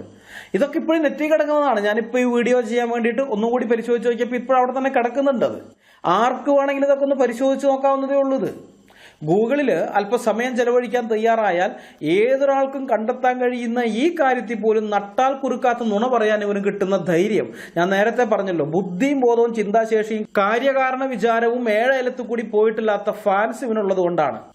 സാരമില്ല, ഇങ്ങനെ ഈ ഫാൻസൊക്കെ ഉണ്ടല്ലോ, ഇങ്ങനെയുള്ള ഫാൻസിനെ ഞങ്ങൾ കുറേയേറെ കണ്ടിട്ടുണ്ട്, പല ആൾക്കാർക്കും ഇതുപോലത്തെ ഫാൻസുകളെ. പക്ഷേ ആ ഫാൻസുകൾക്കെല്ലാം ഞങ്ങൾ അവരാർക്ക് വേണ്ടിയാണോ ജയ് വിളിച്ചുകൊണ്ട് നടക്കുന്നത്, ആരെയാണോ സപ്പോർട്ട് ചെയ്യുന്നത്, അവരുടെയൊക്കെ തനി നിറം കൃത്യമായി തന്നെ ഞങ്ങൾ എക്സ്പോസ് ചെയ്ത് കഴിഞ്ഞപ്പോൾ ഈ ഫാൻസ് തന്നെ അവന്മാരെ തെറി വിളിക്കുന്നത് ഞങ്ങൾ കണ്ടിട്ടുണ്ട്. ഏതായാലും പാകിസ്ഥാനിൽ എന്താണ് സംഭവിച്ചത്, ഒറിജിനൽ വാർത്ത എന്താണെന്നൊക്കെ ഇവൻ വിവരിക്കുന്നുണ്ട്. ഇവൻ ഭയങ്കരമായിട്ട് പറയുന്നത് ഇതാ ഒറിജിനൽ എന്താണ് അവിടെ സംഭവിച്ചതെന്ന് ഞാൻ കേൾപ്പിച്ചു തരാമെന്ന്. കേട്ടോ, നിങ്ങൾ കേട്ടോ. ഇനി നമുക്ക് ഒറിജിനൽ വാർത്തയിലേക്ക് വരാം. എന്താണ് ഒറിജിനൽ വാർത്ത? സംഭവം എങ്ങനെയാണ് ചുരുക്കത്തില്? ക്രിസ്ത്യാനി പെണ്ണ്, അതുപോലെ മതമൊന്നും എവിടെ എഴുതിയിട്ടില്ല, ക്രിസ്ത്യാനിയാണോ ഹിന്ദു ആണോ സിഖ് ആണോ ഇതൊന്നും ആർക്കും അറിയില്ല, മറിയ ഷഹബാസ് എന്നാണ് പേര് തന്നെ. അപ്പൊ ഈ പെണ്ണ് എന്തായാലും മുസ്ലിം അല്ല. അപ്പൊ ആദ്യം മതം മാറിയതിന്റെ ശേഷം ഒരു ക്രിസ്ത്യാനി പെണ്ണ് മുസ്ലിം ആയി കഴിഞ്ഞാല് മുസ്ലിം ആയതിന്റെ ശേഷം വീണ്ടും ഒരു ക്രിസ്ത്യാനി ചെക്കനെ കല്യാണം കഴിക്കൂലല്ലോ. അപ്പൊ ഒരു മുസ്ലിം പയ്യനെ വിവാഹം കഴിച്ചു. മുസ്ലിം പയ്യനെ വിവാഹം കഴിച്ചപ്പോ ഈ പെണ്ണിന്റെ വീട്ടുകാർക്ക് കുരുപൊട്ടി. പെണ്ണിന്റെ അമ്മയും അച്ഛനും മുന്നിട്ടിറങ്ങിയിട്ട് ഫുൾ കള്ളക്കേസുണ്ട് കൊടുത്ത്. കാരണം പാകിസ്ഥാൻ ജനാധിപത്യ രാജ്യമാണ്, അവിടെ ഇന്ത്യനെ പോലെ തന്നെ ഫുൾ കള്ളക്കേസൊക്കെ കൊടുത്ത കള്ളക്കേസിൽ പറഞ്ഞത് എന്താ വെച്ചാല്, ഈ വിവാഹം കഴിച്ച ഈ ആള് ഇവരുടെ മകളിനെ നിർബന്ധിച്ച് മതം മാറ്റി വിവാഹം കഴിച്ചു എന്നാ പറഞ്ഞത്. അപ്പോ സ്വാഭാവികമായിട്ടും ജഡ്ജി ഈ പെൺകുട്ടിനെ വിളിച്ചു സ്വതന്ത്രമായ അഭിപ്രായം കേൾക്കാൻ വേണ്ടിയിട്ട്. ഇത് ഓഗസ്റ്റ് 10 റിപ്പോർട്ട് ചെയ്ത വാർത്തയാണ് കേട്ടോ. ലാഹോറിലാണ് സംഭവം. ലാഹോർ ഹൈക്കോർട്ട് ഒരു പെണ്ണിനെ വനിതാ സുരക്ഷാ കേന്ദ്രത്തിൽ നിന്നും സ്വന്തം ഭർത്താവിന്റെ കൂടെ പോയി ജീവിക്കാൻ അനുവദിച്ചു എന്നാണ് പറയുന്നത് വാർത്ത. മരിയ ഷഹബാസ് അവൾ സ്വതന്ത്രയായ സ്ത്രീയാണ്. 18 വയസ്സാണ്. 14-15 BJP IT സെല്ലിന്റെ സൃഷ്ടിയാണ്. 18 വയസ്സാണ്. അവിടെയും വിവാഹപ്രായമൊക്കെ ഉണ്ട്. 18 വയസ്സൊക്കെ തന്നെയാണ് അവിടെയും. പിന്നെ ഗ്രാമങ്ങളിലൊക്കെ ചിലപ്പോൾ 16 ഉണ്ടാവുമായിരിക്കും. അത് പിന്നെ അങ്ങനെ തന്നെയാണ്. ഗ്രാമങ്ങളിൽ ഇപ്പൊ എല്ലാവർക്കും ഇടപെടാൻ പറ്റില്ല. ഇപ്പൊ ഇന്ത്യയിൽ ഗ്രാമങ്ങളിൽ 5 വയസ്സാണ് വിവാഹപ്രായം ഇപ്പോഴും. അപ്പൊ അതിൽ നമുക്ക് ഇടപെടാൻ പറ്റില്ല. പക്ഷെ നിയമപരമായിട്ട് പറയാച്ചാൽ 18 വയസ്സ് തന്നെയാണ് വിവാഹപ്രായം പാകിസ്ഥാനിലും ഇന്ത്യയിലൊക്കെ. ഇമ്രാൻ കുഞ്ഞ് പറഞ്ഞ ഈ കഥയുടെ സത്യാവസ്ഥ കഴിഞ്ഞ വീഡിയോയിൽ നമ്മൾ കണ്ടതാണ്. നമ്മൾ കണ്ടു. അപ്പൊ ഇതേ കഥ തന്നെയാണ് ആ ജിഹാദി ഡോക്ടർ ഫേസ്ബുക്ക് പോസ്റ്റിലും പറഞ്ഞത്. ഇവൻ പറഞ്ഞ ഇതേ കഥയാണ്. ഞാൻ പറഞ്ഞില്ലേ, സോഴ്സ് ഒക്കെ ഒന്നാണ്, ഇവന്മാർക്കെല്ലാം സോഴ്സ് ഒന്നാണ്. അതുകൊണ്ടാണ് movement for solidarity and peace in Pakistan എന്ന പാകിസ്ഥാനിലെ മനുഷ്യാവകാശ സംഘടന നടത്തിയ സർവേ റിപ്പോർട്ട് പാകിസ്ഥാനിലെ ഡോൺ പത്രം 2014 ഏപ്രിൽ മാസത്തിൽ പുറത്തുവിട്ടത് ഞങ്ങൾ കഴിഞ്ഞ വീഡിയോയിൽ കാണിക്കുകയുണ്ടായി. നിങ്ങളൊക്കെ അത് കണ്ടതാണല്ലോ. ആ സർവേയിൽ വളരെ വ്യക്തമായി പറയുന്ന കാര്യം കഴിഞ്ഞ വീഡിയോയിൽ ഞങ്ങൾ കാണിച്ചതാണ്. അത് പറഞ്ഞതാണെങ്കിൽ ഇപ്പൊ ഞാൻ ഒരിക്കൽ കൂടി അത് കാണിക്കാം. 12 വയസ്സിനും 25 വയസ്സിനും ഇടയിൽ പ്രായമുള്ള ക്രിസ്ത്യൻ പെൺകുട്ടികളെ തട്ടിക്കൊണ്ടുപോയി അവരെ നിർബന്ധമായി ഇസ്ലാം മതം സ്വീകരിപ്പിച്ച് ഒന്നുകിൽ തട്ടിക്കൊണ്ടുപോകുന്നയാളെയോ അല്ലെങ്കിൽ അവരിൽ നിന്ന് ഈ കുട്ടികളെ വാങ്ങുന്നവരെയോ വിവാഹം കഴിപ്പിക്കുന്നു. 12 വയസ്സെന്നുള്ള പ്രായത്തിന്റെ കാര്യം നിങ്ങൾ പ്രത്യേകം ശ്രദ്ധിക്കണേ. 12 വയസ്സുള്ള ഒരു പെൺകുട്ടിയെ നമ്മൾ കാണുന്നത് പോലെയല്ല പ്രമാണങ്ങൾ പഠിച്ച മുസ്ലിങ്ങൾ കാണുന്നത്. കിളുന്ത് മാംസത്തോടുള്ള ഇവരുടെ പ്രിയം ഇവരുടെ പ്രവാചകനിൽ നിന്നും ഇവർക്ക് കിട്ടിയതാണ്. മുസ്ലിങ്ങളെ സംബന്ധിച്ച് അവരുടെ പ്രവാചകൻ 6 വയസ്സ് തികയുന്നതിന് മുമ്പ് ആയിഷയെ വിവാഹം കഴിക്കുകയും 9 വയസ്സ് തികയുന്നതിന് മുമ്പ് ആയിഷയുമായി ലൈംഗിക ബന്ധത്തിൽ ഏർപ്പെടുകയും ചെയ്തിട്ടുള്ള മാതൃക ഇവരുടെയൊക്കെ മുമ്പാകെ ഉള്ളതുകൊണ്ടാണ് 12 വയസ്സ് എന്നുള്ളത് ഇവർക്ക് വളരെ കൂടുതലായിരിക്കുന്നത്. അവരെ സംബന്ധിച്ച് നബിചര്യയുടെ അടിസ്ഥാനത്തിൽ അത് ഇരട്ടി പ്രായമാണ്. 5 വയസ്സും 10 മാസമുള്ള സമയത്താണ് ആയിഷനെ മുഹമ്മദ് കെട്ടുന്നതേ. അപ്പോൾ അത് വെച്ച് നോക്കുമ്പോൾ 12 വയസ്സെന്നൊക്കെ പറഞ്ഞ് ഇരട്ടി പ്രായത്തിനേക്കാളും മേലെയാണുള്ളത്. 7 വയസ്സുള്ള ക്രിസ്ത്യൻ പെൺകുട്ടികളെയൊക്കെ ഇവർ ബലാത്സംഗം ചെയ്യുന്ന വാർത്ത പാകിസ്ഥാനിൽ നിന്ന് വരുന്നുണ്ടല്ലോ. പക്ഷേ അത്തരം വാർത്തകൾ സ്ഥിരമല്ല, ഇടയ്ക്കൊക്കെ ഉണ്ടാകുന്നതാണ് അങ്ങനെയുള്ള വാർത്തകൾ. എന്നാൽ സ്ഥിരമായി വരുന്ന വാർത്തകൾ നമ്മൾ നോക്കിക്കഴിഞ്ഞാൽ 12 വയസ്സ് മുതലുള്ളതാണ്. 11-12 വയസ്സ് ആ പ്രായം മുതലുള്ളതാണ് സ്ഥിരമായ വാർത്ത. അപ്പോൾ ഈ പ്രായത്തിന്റെ കാര്യം അത് പ്രധാനമാണ്. കാരണം തട്ടിക്കൊണ്ടുപോയി ബലം പ്രയോഗിച്ച് മതം മാറ്റി നിർബന്ധപൂർവ്വം നിക്കാഹ് കഴിക്കപ്പെടുന്ന ഈ പ്രായക്കാരായ കുട്ടികൾ വലുതായി കഴിഞ്ഞാൽ, അതായത് ഒരു 18 അല്ലെങ്കിൽ 20 വയസ്സായി കഴിഞ്ഞാൽ അവന്മാർ ഇവരെ തലാക്കിയല്ലോ. ഈ ഹിന്ദു പെൺകുട്ടികളെ അല്ലെങ്കിൽ സിഖ് ക്രിസ്ത്യൻ പെൺകുട്ടികളെയൊക്കെ ഈ ചെറുപ്രായത്തിൽ 11-12 വയസ്സുള്ള പ്രായമുള്ള സമയത്ത് തട്ടിക്കൊണ്ടുപോയിട്ട് അവർ നിക്കാഹ് കഴിക്കുന്നല്ലോ.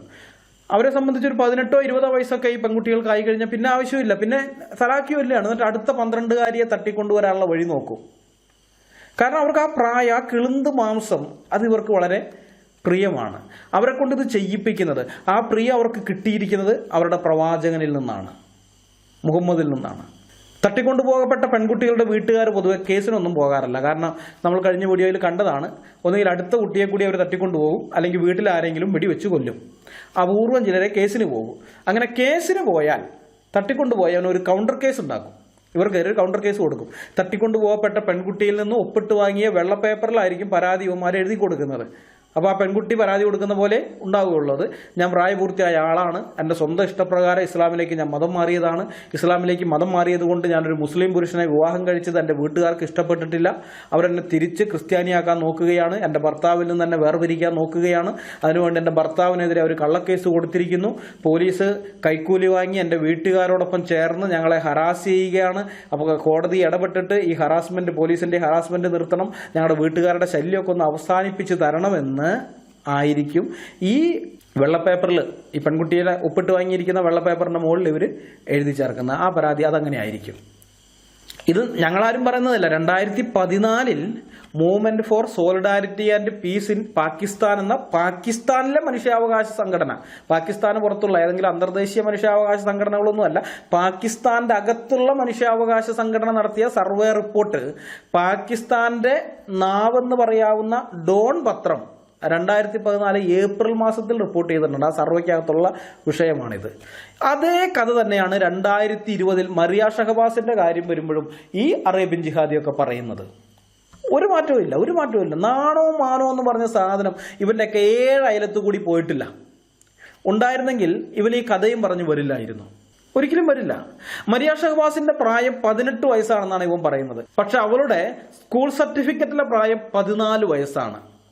മറിയ ഷഹബാസിന്റെ വിഷയം ആദ്യമായി പുറം ലോകത്തെ അറിയിച്ച സാംസൺ സലാമത്തും ഈ വാർത്ത കൃത്യമായി ഫോളോ അപ്പ് ചെയ്തുകൊണ്ടിരുന്ന ACN-ഉം പിന്നെ persecution.org-യും ടെലഗ്രാഫ് പത്രവും ഫോബ്സ് മാസികയും ക്രിസ്ത്യൻ പോസ്റ്റും മറിയ ഷഹബാസിന് 14 വയസ്സാണ് പ്രായമെന്ന് കൃത്യമായി പറഞ്ഞിട്ടുണ്ട്. കൃത്യമായി അവർ 14 വയസ്സെന്ന് പറഞ്ഞിട്ടുണ്ട്. അതൊന്നും കാണാത്ത ഇവൻ പാകിസ്ഥാനിലെ ഏതോ ലോക്കൽ പത്രം, ഏതോ ഒരു ലോക്കൽ സുഡാപ്പി പത്രത്തിൽ വന്ന വാർത്തയുടെ അടിസ്ഥാനത്തിൽ പറയുക മറിയ ഷഹബാസിന് 18 വയസ്സായി, 14 വയസ്സേ ഉള്ളൂ എന്നത് BJP IT സെല്ലിന്റെ സൃഷ്ടിയാണെന്ന്. വാസ്തവത്തിൽ ഇവനെയൊക്കെ എന്താണ് ചെയ്യേണ്ടതെന്ന് പിടികിട്ടുന്നില്ല. സത്യം പറയാല്ല, എന്താ ഇവനെയൊക്കെ ചെയ്യേണ്ടത്? മതഭ്രാന്ത് മൂത്ത് ഇങ്ങനെയൊക്കെ നുണ പറഞ്ഞു നടക്കുന്ന ഇവനെ സപ്പോർട്ട് ചെയ്യുന്ന ഇവന്റെ ആ വ്യൂവേഴ്സ് ഉണ്ടല്ലോ, ഇവന്റെ പ്രേക്ഷകരെ, അവരെയും എന്താ ചെയ്യേണ്ടെന്ന് ഒരു പിടിയും കിട്ടുന്നില്ല. ഇങ്ങനെയൊക്കെ ഇതുപോലെയൊക്കെ നുണ പറയാം, ഇതുപോലെയൊക്കെ വസ്തുതകളെ വളച്ചൊടിച്ച് എന്തിനാണ്? മതസംരക്ഷണത്തിനാണ്. സ്വന്തം മതത്തെ സംരക്ഷിക്കാൻ, സ്വന്തം മതത്തിലെ ആൾക്കാർ ചെയ്യുന്ന കൊള്ളരുതായ്മകളെ സംരക്ഷിക്കാൻ, പാകിസ്ഥാൻ എന്ന് പറയുന്ന ഇവരുടെയൊക്കെ മാതൃകാ രാജ്യത്തെ സംരക്ഷിക്കാൻ, അതിനു വേണ്ടിയിട്ടാണിത്. കഷ്ടം. പിന്നെ അവൻ പറഞ്ഞ മറ്റൊരു കാര്യം നിങ്ങൾ ശ്രദ്ധിച്ചോ? പാകിസ്ഥാനിലെ വിവാഹപ്രായത്തെക്കുറിച്ചാണ്. 18 വയസ്സാണ് അത്ര പാകിസ്ഥാനിലെ വിവാഹപ്രായം. ക്ലിപ്പ് നമുക്ക് ഒന്നും കൂടി കേൾക്കാം. മാരിയ ഷഹബാസ്, അവൾ സ്വതന്ത്രയായ സ്ത്രീയാണ്. 18 വയസ്സാണ്. 14, 15 BJP IT സെല്ലിന്റെ സൃഷ്ടിയാണ്. 18 വയസ്സാണ്. അവിടെയും വിവാഹപ്രായമൊക്കെ ഉണ്ട്. 18 വയസ്സൊക്കെ തന്നെയാണ് അവിടെയും. പിന്നെ ഗ്രാമങ്ങളിലൊക്കെ ചിലപ്പോൾ 16 ഉണ്ടാവുമായിരിക്കും. അത് പിന്നെ അങ്ങനെ തന്നെയാണ്. ഗ്രാമങ്ങളിൽ ഇപ്പോൾ എല്ലാവർക്കും ഇടപെടാൻ പറ്റില്ല. ഇപ്പൊ ഇന്ത്യയിൽ ഗ്രാമങ്ങളിൽ 5 വയസ്സാണ് വിവാഹപ്രായം ഇപ്പോഴും. അപ്പൊ അതിന് നമുക്ക് ഇടപെടാൻ പറ്റില്ല. പക്ഷെ നിയമപരമായിട്ട് പറയാച്ചാൽ 18 വയസ്സ് തന്നെയാണ് വിവാഹപ്രായം പാകിസ്ഥാനിലും ഇന്ത്യയിലൊക്കെ. പാകിസ്ഥാനെ വെള്ളപൂശാൻ വേണ്ടി പതിവ് പോലെ ഇവൻ ഇന്ത്യയെ അവഹേളിക്കാനും ശ്രമിക്കുന്നുണ്ട്. ഇന്ത്യൻ ഗ്രാമങ്ങളിലൊക്കെ 5 വയസ്സിലാണ് അത്ര കല്യാണം നടത്തുന്നതെന്നും പറഞ്ഞ് അത് ഇവന്റെ ഇന്ത്യ വിരോധം കൊണ്ട് ഇവൻ പറയുന്നതാണ്. 5 വയസ്സിൽ കല്യാണം നടക്കുന്ന ചില സംഭവങ്ങളൊക്കെ ഉണ്ട്. ഉത്തരേന്ത്യയിലൊക്കെ അതുണ്ട്. 5 വയസ്സിലൊക്കെ വിവാഹം നടക്കുന്നുണ്ടില്ലെന്നല്ല. പക്ഷെ അത് കുടുംബജീവിതം നടത്താൻ വേണ്ടിയിട്ടൊന്നുമല്ല. കാരണം പെൺകുട്ടിക്ക് 5 വയസ്സാണെങ്കിൽ ചെറുക്കന് ഒരു 7, 8 അല്ലെങ്കിൽ 10 വയസ്സ് പരമാവധി കാണും. അത്രേ ഉള്ളൂ. ആ ചെറുപ്പത്തിൽ ഇവരുടെ കല്യാണം നടത്തും. എന്തിനാന്ന് വെച്ച് കഴിഞ്ഞാൽ ബന്ധം സ്ഥാപിക്കുകയാണ്. പിന്നെ വലുതായി കഴിഞ്ഞതിന് ശേഷമാണ് നമ്മളൊക്കെ ഇവിടെ കേരളത്തിലൊക്കെ ഉള്ള വിവാഹം പോലെയൊക്കെ തന്നെ ഔദ്യോഗികമായി എല്ലാവരെയൊക്കെ അറിയിച്ച് വിവാഹം നടത്തി അവർ കുടുംബജീവിതം നയിക്കുന്നത്. മനസ്സിലായോ? അപ്പൊ കുടുംബങ്ങൾ തമ്മിൽ ഈ വിവാഹം നടത്തി ഇവര് 5-ാമത്തെ വയസ്സിലൊക്കെ വിവാഹം പറഞ്ഞ 5 വയസ്സിലെ വിവാഹം എന്നുള്ള ആ വിവാഹം നടത്തി കഴിഞ്ഞാൽ ഈ പെൺകുട്ടി അവളുടെ വീട്ടിലേക്ക് പോകും. അവിടെ വളരും, അവൾ പഠിക്കുകയും ഇതൊക്കെ ചെയ്യും. ചെറുക്കൻ്റെ വീട്ടിലുമാണ്. അതങ്ങ് വലുതായി ഇതൊക്കെ പോകും. പിന്നെ വലുതായി കഴിഞ്ഞതിന് ശേഷമാണ് ശരിയായിട്ടുള്ള വിവാഹമൊക്കെ വരുന്നത്. മനസ്സിലായോ? ഈ കാര്യം എടുത്തിട്ടാണ് ഇവൻ പറയുന്നത് ഇന്ത്യയിലൊക്കെ 5 വയസ്സിൽ ഗ്രാമപ്രദേശങ്ങളിൽ കല്യാണം നടക്കുന്നെന്ന്. അറിയാണ്ട് ചോദിക്കുകയാണ് സുഹൃത്ത്, എന്തിനാണ് ഇങ്ങനെ ചോറിങ്ങും കൂറങ്ങുമായിട്ട് ജീവിക്കുന്നത്? പാകിസ്ഥാൻ അത്ര വലിയ മാതൃകാ രാജ്യമായിട്ട് തോന്നുന്നെങ്കിൽ, വലിയ സ്വർഗമായിട്ടൊക്കെ തോന്നുന്നുണ്ടെങ്കിൽ പൊക്കൂടെ പാകിസ്ഥാനിലേക്ക്. ടിക്കറ്റിന് പൈസ ഇല്ലെങ്കിൽ പറ, ഞങ്ങൾ പിരിവെടുത്ത് തരാം. നിങ്ങളെപ്പോലുള്ള ടീമുകളൊക്കെ അവിടെ പോകുന്നത് തന്നെയാണ് നല്ലത്. പൈസ ഇല്ലെങ്കിൽ പറഞ്ഞാൽ മതി, അടുത്ത വീഡിയോയിൽ പറഞ്ഞാൽ മതി. ടിക്കറ്റിന് അങ്ങോട്ടുള്ള ഫ്ലൈറ്റ് ചാർജ് ഇല്ല, അതൊന്ന് പൈസ തരണം എന്ന് പറഞ്ഞാൽ ഞങ്ങൾ പിരിവെടുത്ത് തരാം. അപ്പോൾ ഇന്ത്യൻ ഗ്രാമങ്ങളിലെ 5 വയസ്സിന്റെ വിവാഹം എന്നൊക്കെ പറഞ്ഞുകൊണ്ടാണ് ഇവൻ പാകിസ്ഥാനിലെ കാര്യങ്ങളൊക്കെ ബാലൻസ് ചെയ്യാൻ വരുന്നത്. പക്ഷെ പാകിസ്ഥാനിലെ സ്ഥിതി അങ്ങനെയല്ല. അത് നിങ്ങൾ മനസ്സിലാക്കണം. പാകിസ്ഥാനിലെ 5 വയസ്സിൽ അല്ലെങ്കിൽ ചെറുപ്രായത്തിലെ കല്യാണം എന്നൊക്കെ പറഞ്ഞു കഴിഞ്ഞാലേ വരന് ഇവിടത്തെ പോലെ, ഇവിടെ 5 വയസ്സിലെ ഇതാണെങ്കിൽ വരന് 7, 8 വയസ്സൊക്കെ കാണുള്ളെങ്കിൽ അവിടെ അങ്ങനെയല്ല. അവിടെ 10 വയസ്സാണ് പെണ്ണിന്റെ പ്രായമെങ്കിൽ, അല്ലെങ്കിൽ 12 വയസ്സാണ് പെണ്ണിന്റെ പ്രായമെങ്കിൽ വരന്റെ പ്രായം 40, 45, 50 ഒക്കെ ആയിരിക്കും. മനസ്സിലായ? അത്തരം പ്രായമുള്ള ആളാണ്. നബിയുടെ മാതൃക പിൻപറ്റിക്കൊണ്ട് ഈ കല്യാണം കഴിഞ്ഞാൽ അവൻ ആ കുട്ടിയെ തന്റെ വീട്ടിലേക്ക് കൊണ്ടുപോകും, കുടുംബജീവിതം ആരംഭിക്കുകയും ചെയ്യും. അങ്ങനെയാണ്. അല്ലാണ്ട് ഇവിടത്തെ പോലെ ഇവൻ ഈ പറഞ്ഞ ഇന്ത്യൻ ഗ്രാമങ്ങളിലെ 5 വയസ്സിന്റെ കാര്യം പറഞ്ഞല്ല, അതുപോലെ കല്യാണം കഴിഞ്ഞ് പെൺകുട്ടിയുടെ വീട്ടിലേക്കും ചെറുക്കന്റെ വീട്ടിലേക്കും പോകുന്ന പോലെയല്ല അവിടെ. 10, 12 വയസ്സുള്ള കുട്ടിയൊക്കെ അവർ തട്ടിക്കൊണ്ടുപോയിട്ട് ഈ സർട്ടിഫിക്കറ്റിൽ കൃത്രിമം കാണിച്ച് 18 വയസ്സായി എന്നൊക്കെ വരുത്തി കഴിഞ്ഞിട്ട് കല്യാണമൊക്കെ റെഡിയാക്കി കഴിഞ്ഞിട്ടുണ്ട് കുടുംബജീവിതം ആരംഭിക്കുകയാണ്. ബലാത്സംഗം ചെയ്തുകൊണ്ട് അത് ആരംഭിക്കുകയാണ്. അപ്പൊ അതുകൊണ്ട് ഈ മ്ലേച്ഛതയെ ന്യായീകരിക്കാൻ വേണ്ടി നീ ഇന്ത്യൻ ഗ്രാമങ്ങളിലെ കഥ പറഞ്ഞ് ഇങ്ങോട്ട് വരണ്ട ജിഹാദി. പ്രയോജനമൊന്നുമില്ല. ആ കഥ അതിന്റെ ഇന്ത്യ വിരോധമൊക്കെ നിന്റെ മനസ്സിൽ വെച്ചാൽ മതി കേട്ടാ. പാകിസ്ഥാനിലെ പെൺകുട്ടികളുടെ വിവാഹപ്രായം 18 വയസ്സാണെന്നാണല്ലോ ഇവൻ പറയുന്നത്.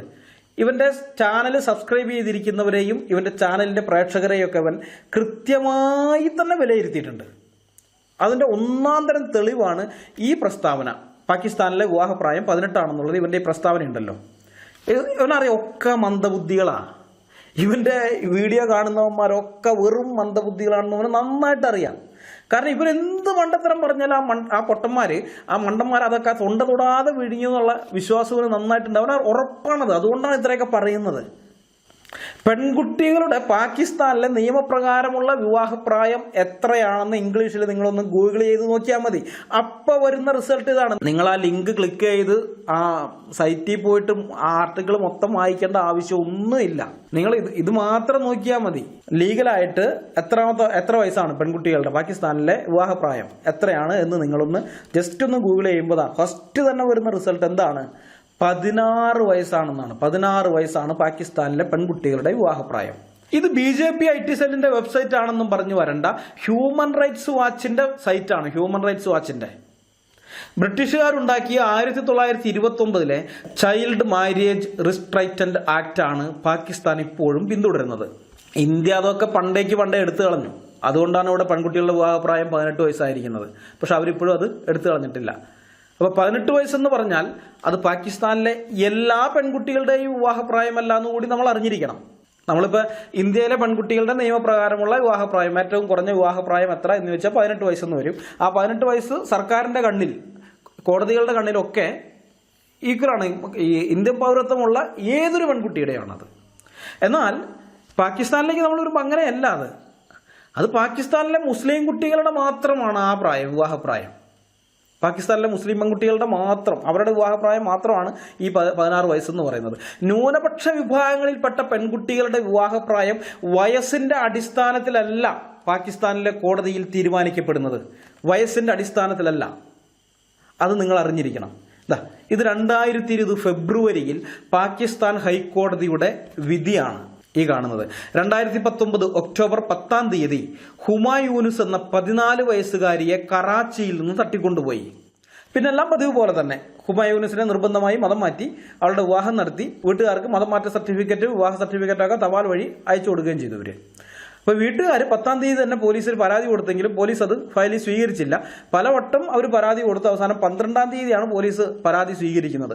അവസാനം പോലീസ് ഈ ഹുമായൂനിസിനെയും അവളെ തട്ടിക്കൊണ്ടുപോയവനെയൊക്കെ കണ്ടെത്തി കോടതിയിൽ ഹാജരാക്കി.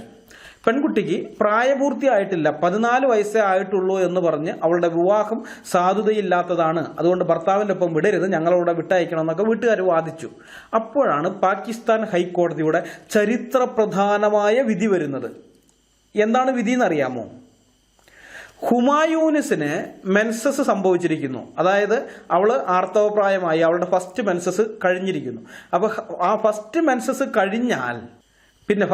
കഴിഞ്ഞാൽ പിന്നെ അവളെ വിവാഹം കഴിക്കാം. ശരീഅത്ത് നിയമം അനുസരിച്ച് ആ വിവാഹ സാധുതയുള്ളതാണ്. കാരണം അവള് പ്രായപൂർത്തിയായി. ശരീഅത്ത് നിയമം അനുസരിച്ച് മെൻസസ് ആണ് വിവാഹപ്രായം തീരുമാനിക്കുന്നത്. ഒരു പെൺകുട്ടി വിവാഹത്തിന് പ്രായമായോ എന്ന് തീരുമാനിക്കുന്നത് അതിന്റെ അടിസ്ഥാനത്തിലാണ്. അപ്പോൾ ഇവളുടെ ഹുമായൂനിസ് എൻ്റെ ഫസ്റ്റ് മെൻസസ് കഴിഞ്ഞിട്ടുള്ളത് കൊണ്ട് അവളുമായി നടത്തിയ വിവാഹം സാധുതയുള്ളതാണെന്നാണ് പാകിസ്ഥാൻ ഹൈക്കോടതി പറഞ്ഞത്.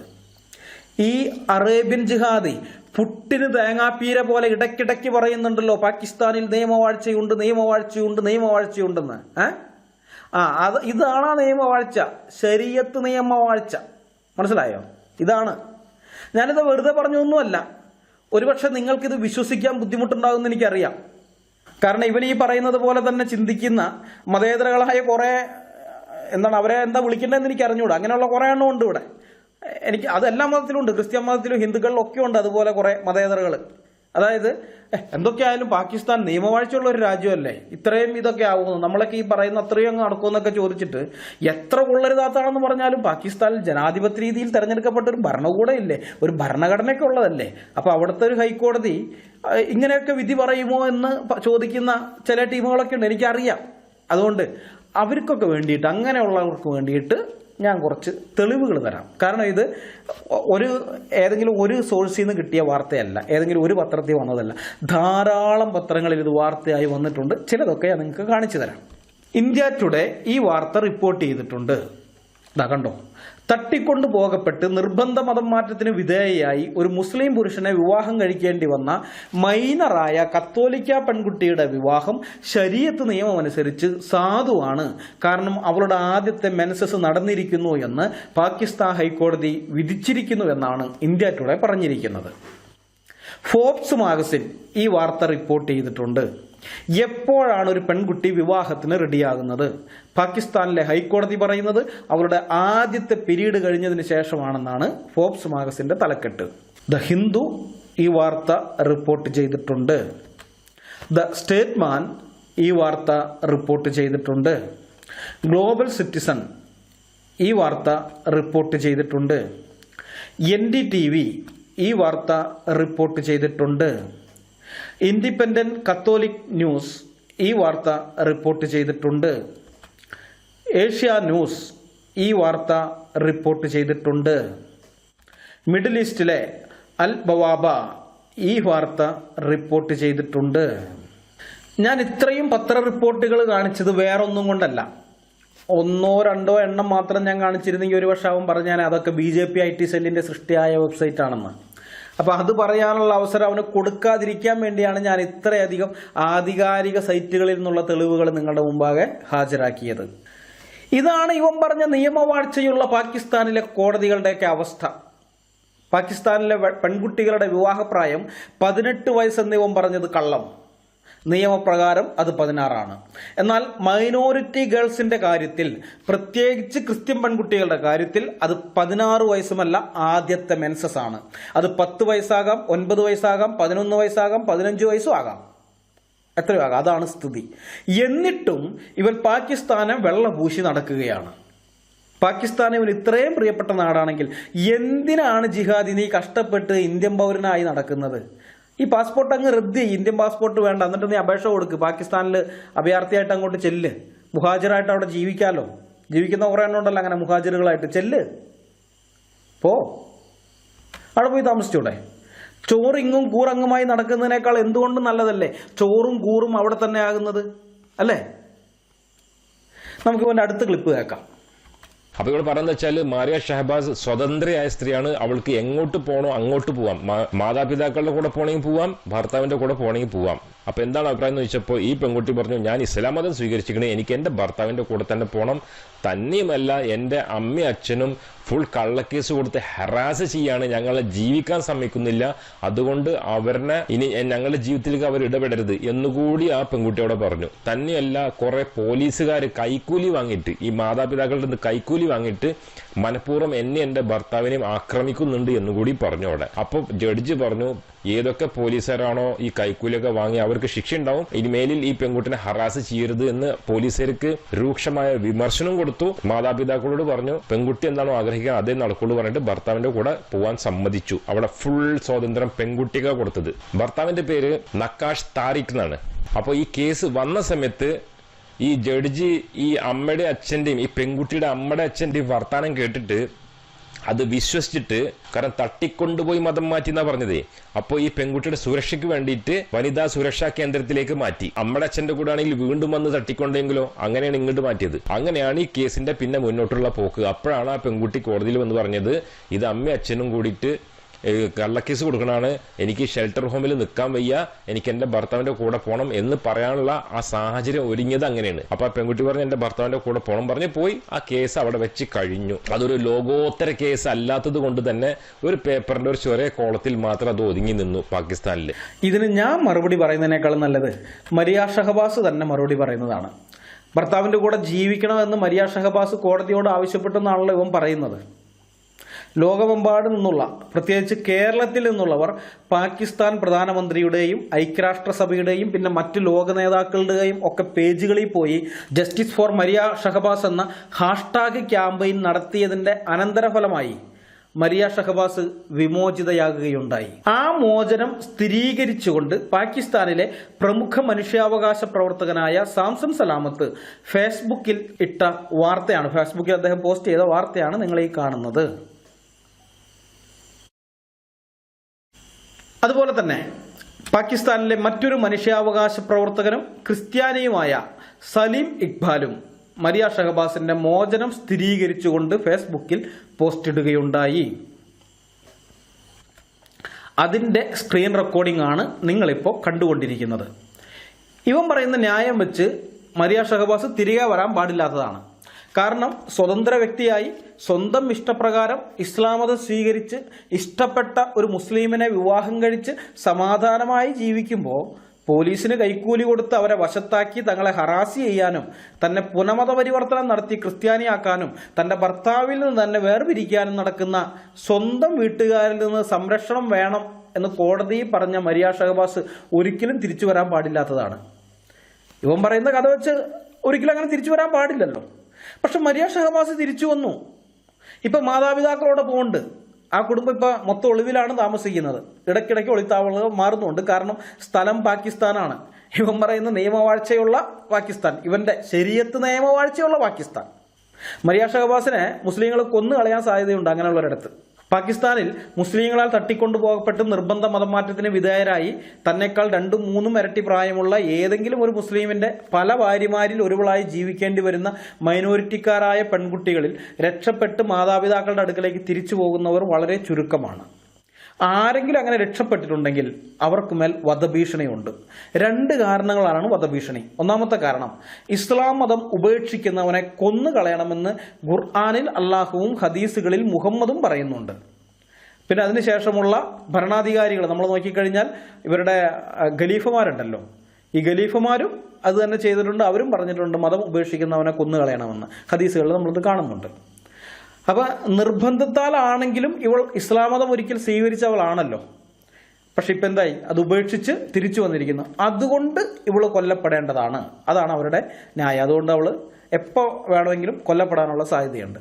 രണ്ടാമത്തെ കാരണം, മുസ്ലിങ്ങൾ തട്ടിക്കൊണ്ടുപോയി നിർബന്ധിത മതം മാറ്റം നടത്തി കല്യാണം കഴിക്കുന്ന ന്യൂനപക്ഷ വിഭാഗങ്ങളിൽപ്പെട്ട ഏതെങ്കിലും ഒരു പെൺകുട്ടി രക്ഷപ്പെട്ടാൽ മരണമാണ് അവളെ കാത്തിരിക്കുന്നതെന്ന് ന്യൂനപക്ഷ വിഭാഗങ്ങളിലെ മറ്റ് മാതാപിതാക്കൾക്കും പെൺകുട്ടികൾക്കും മുന്നറിയിപ്പ് കൊടുക്കുക എന്നുള്ളതാണ്.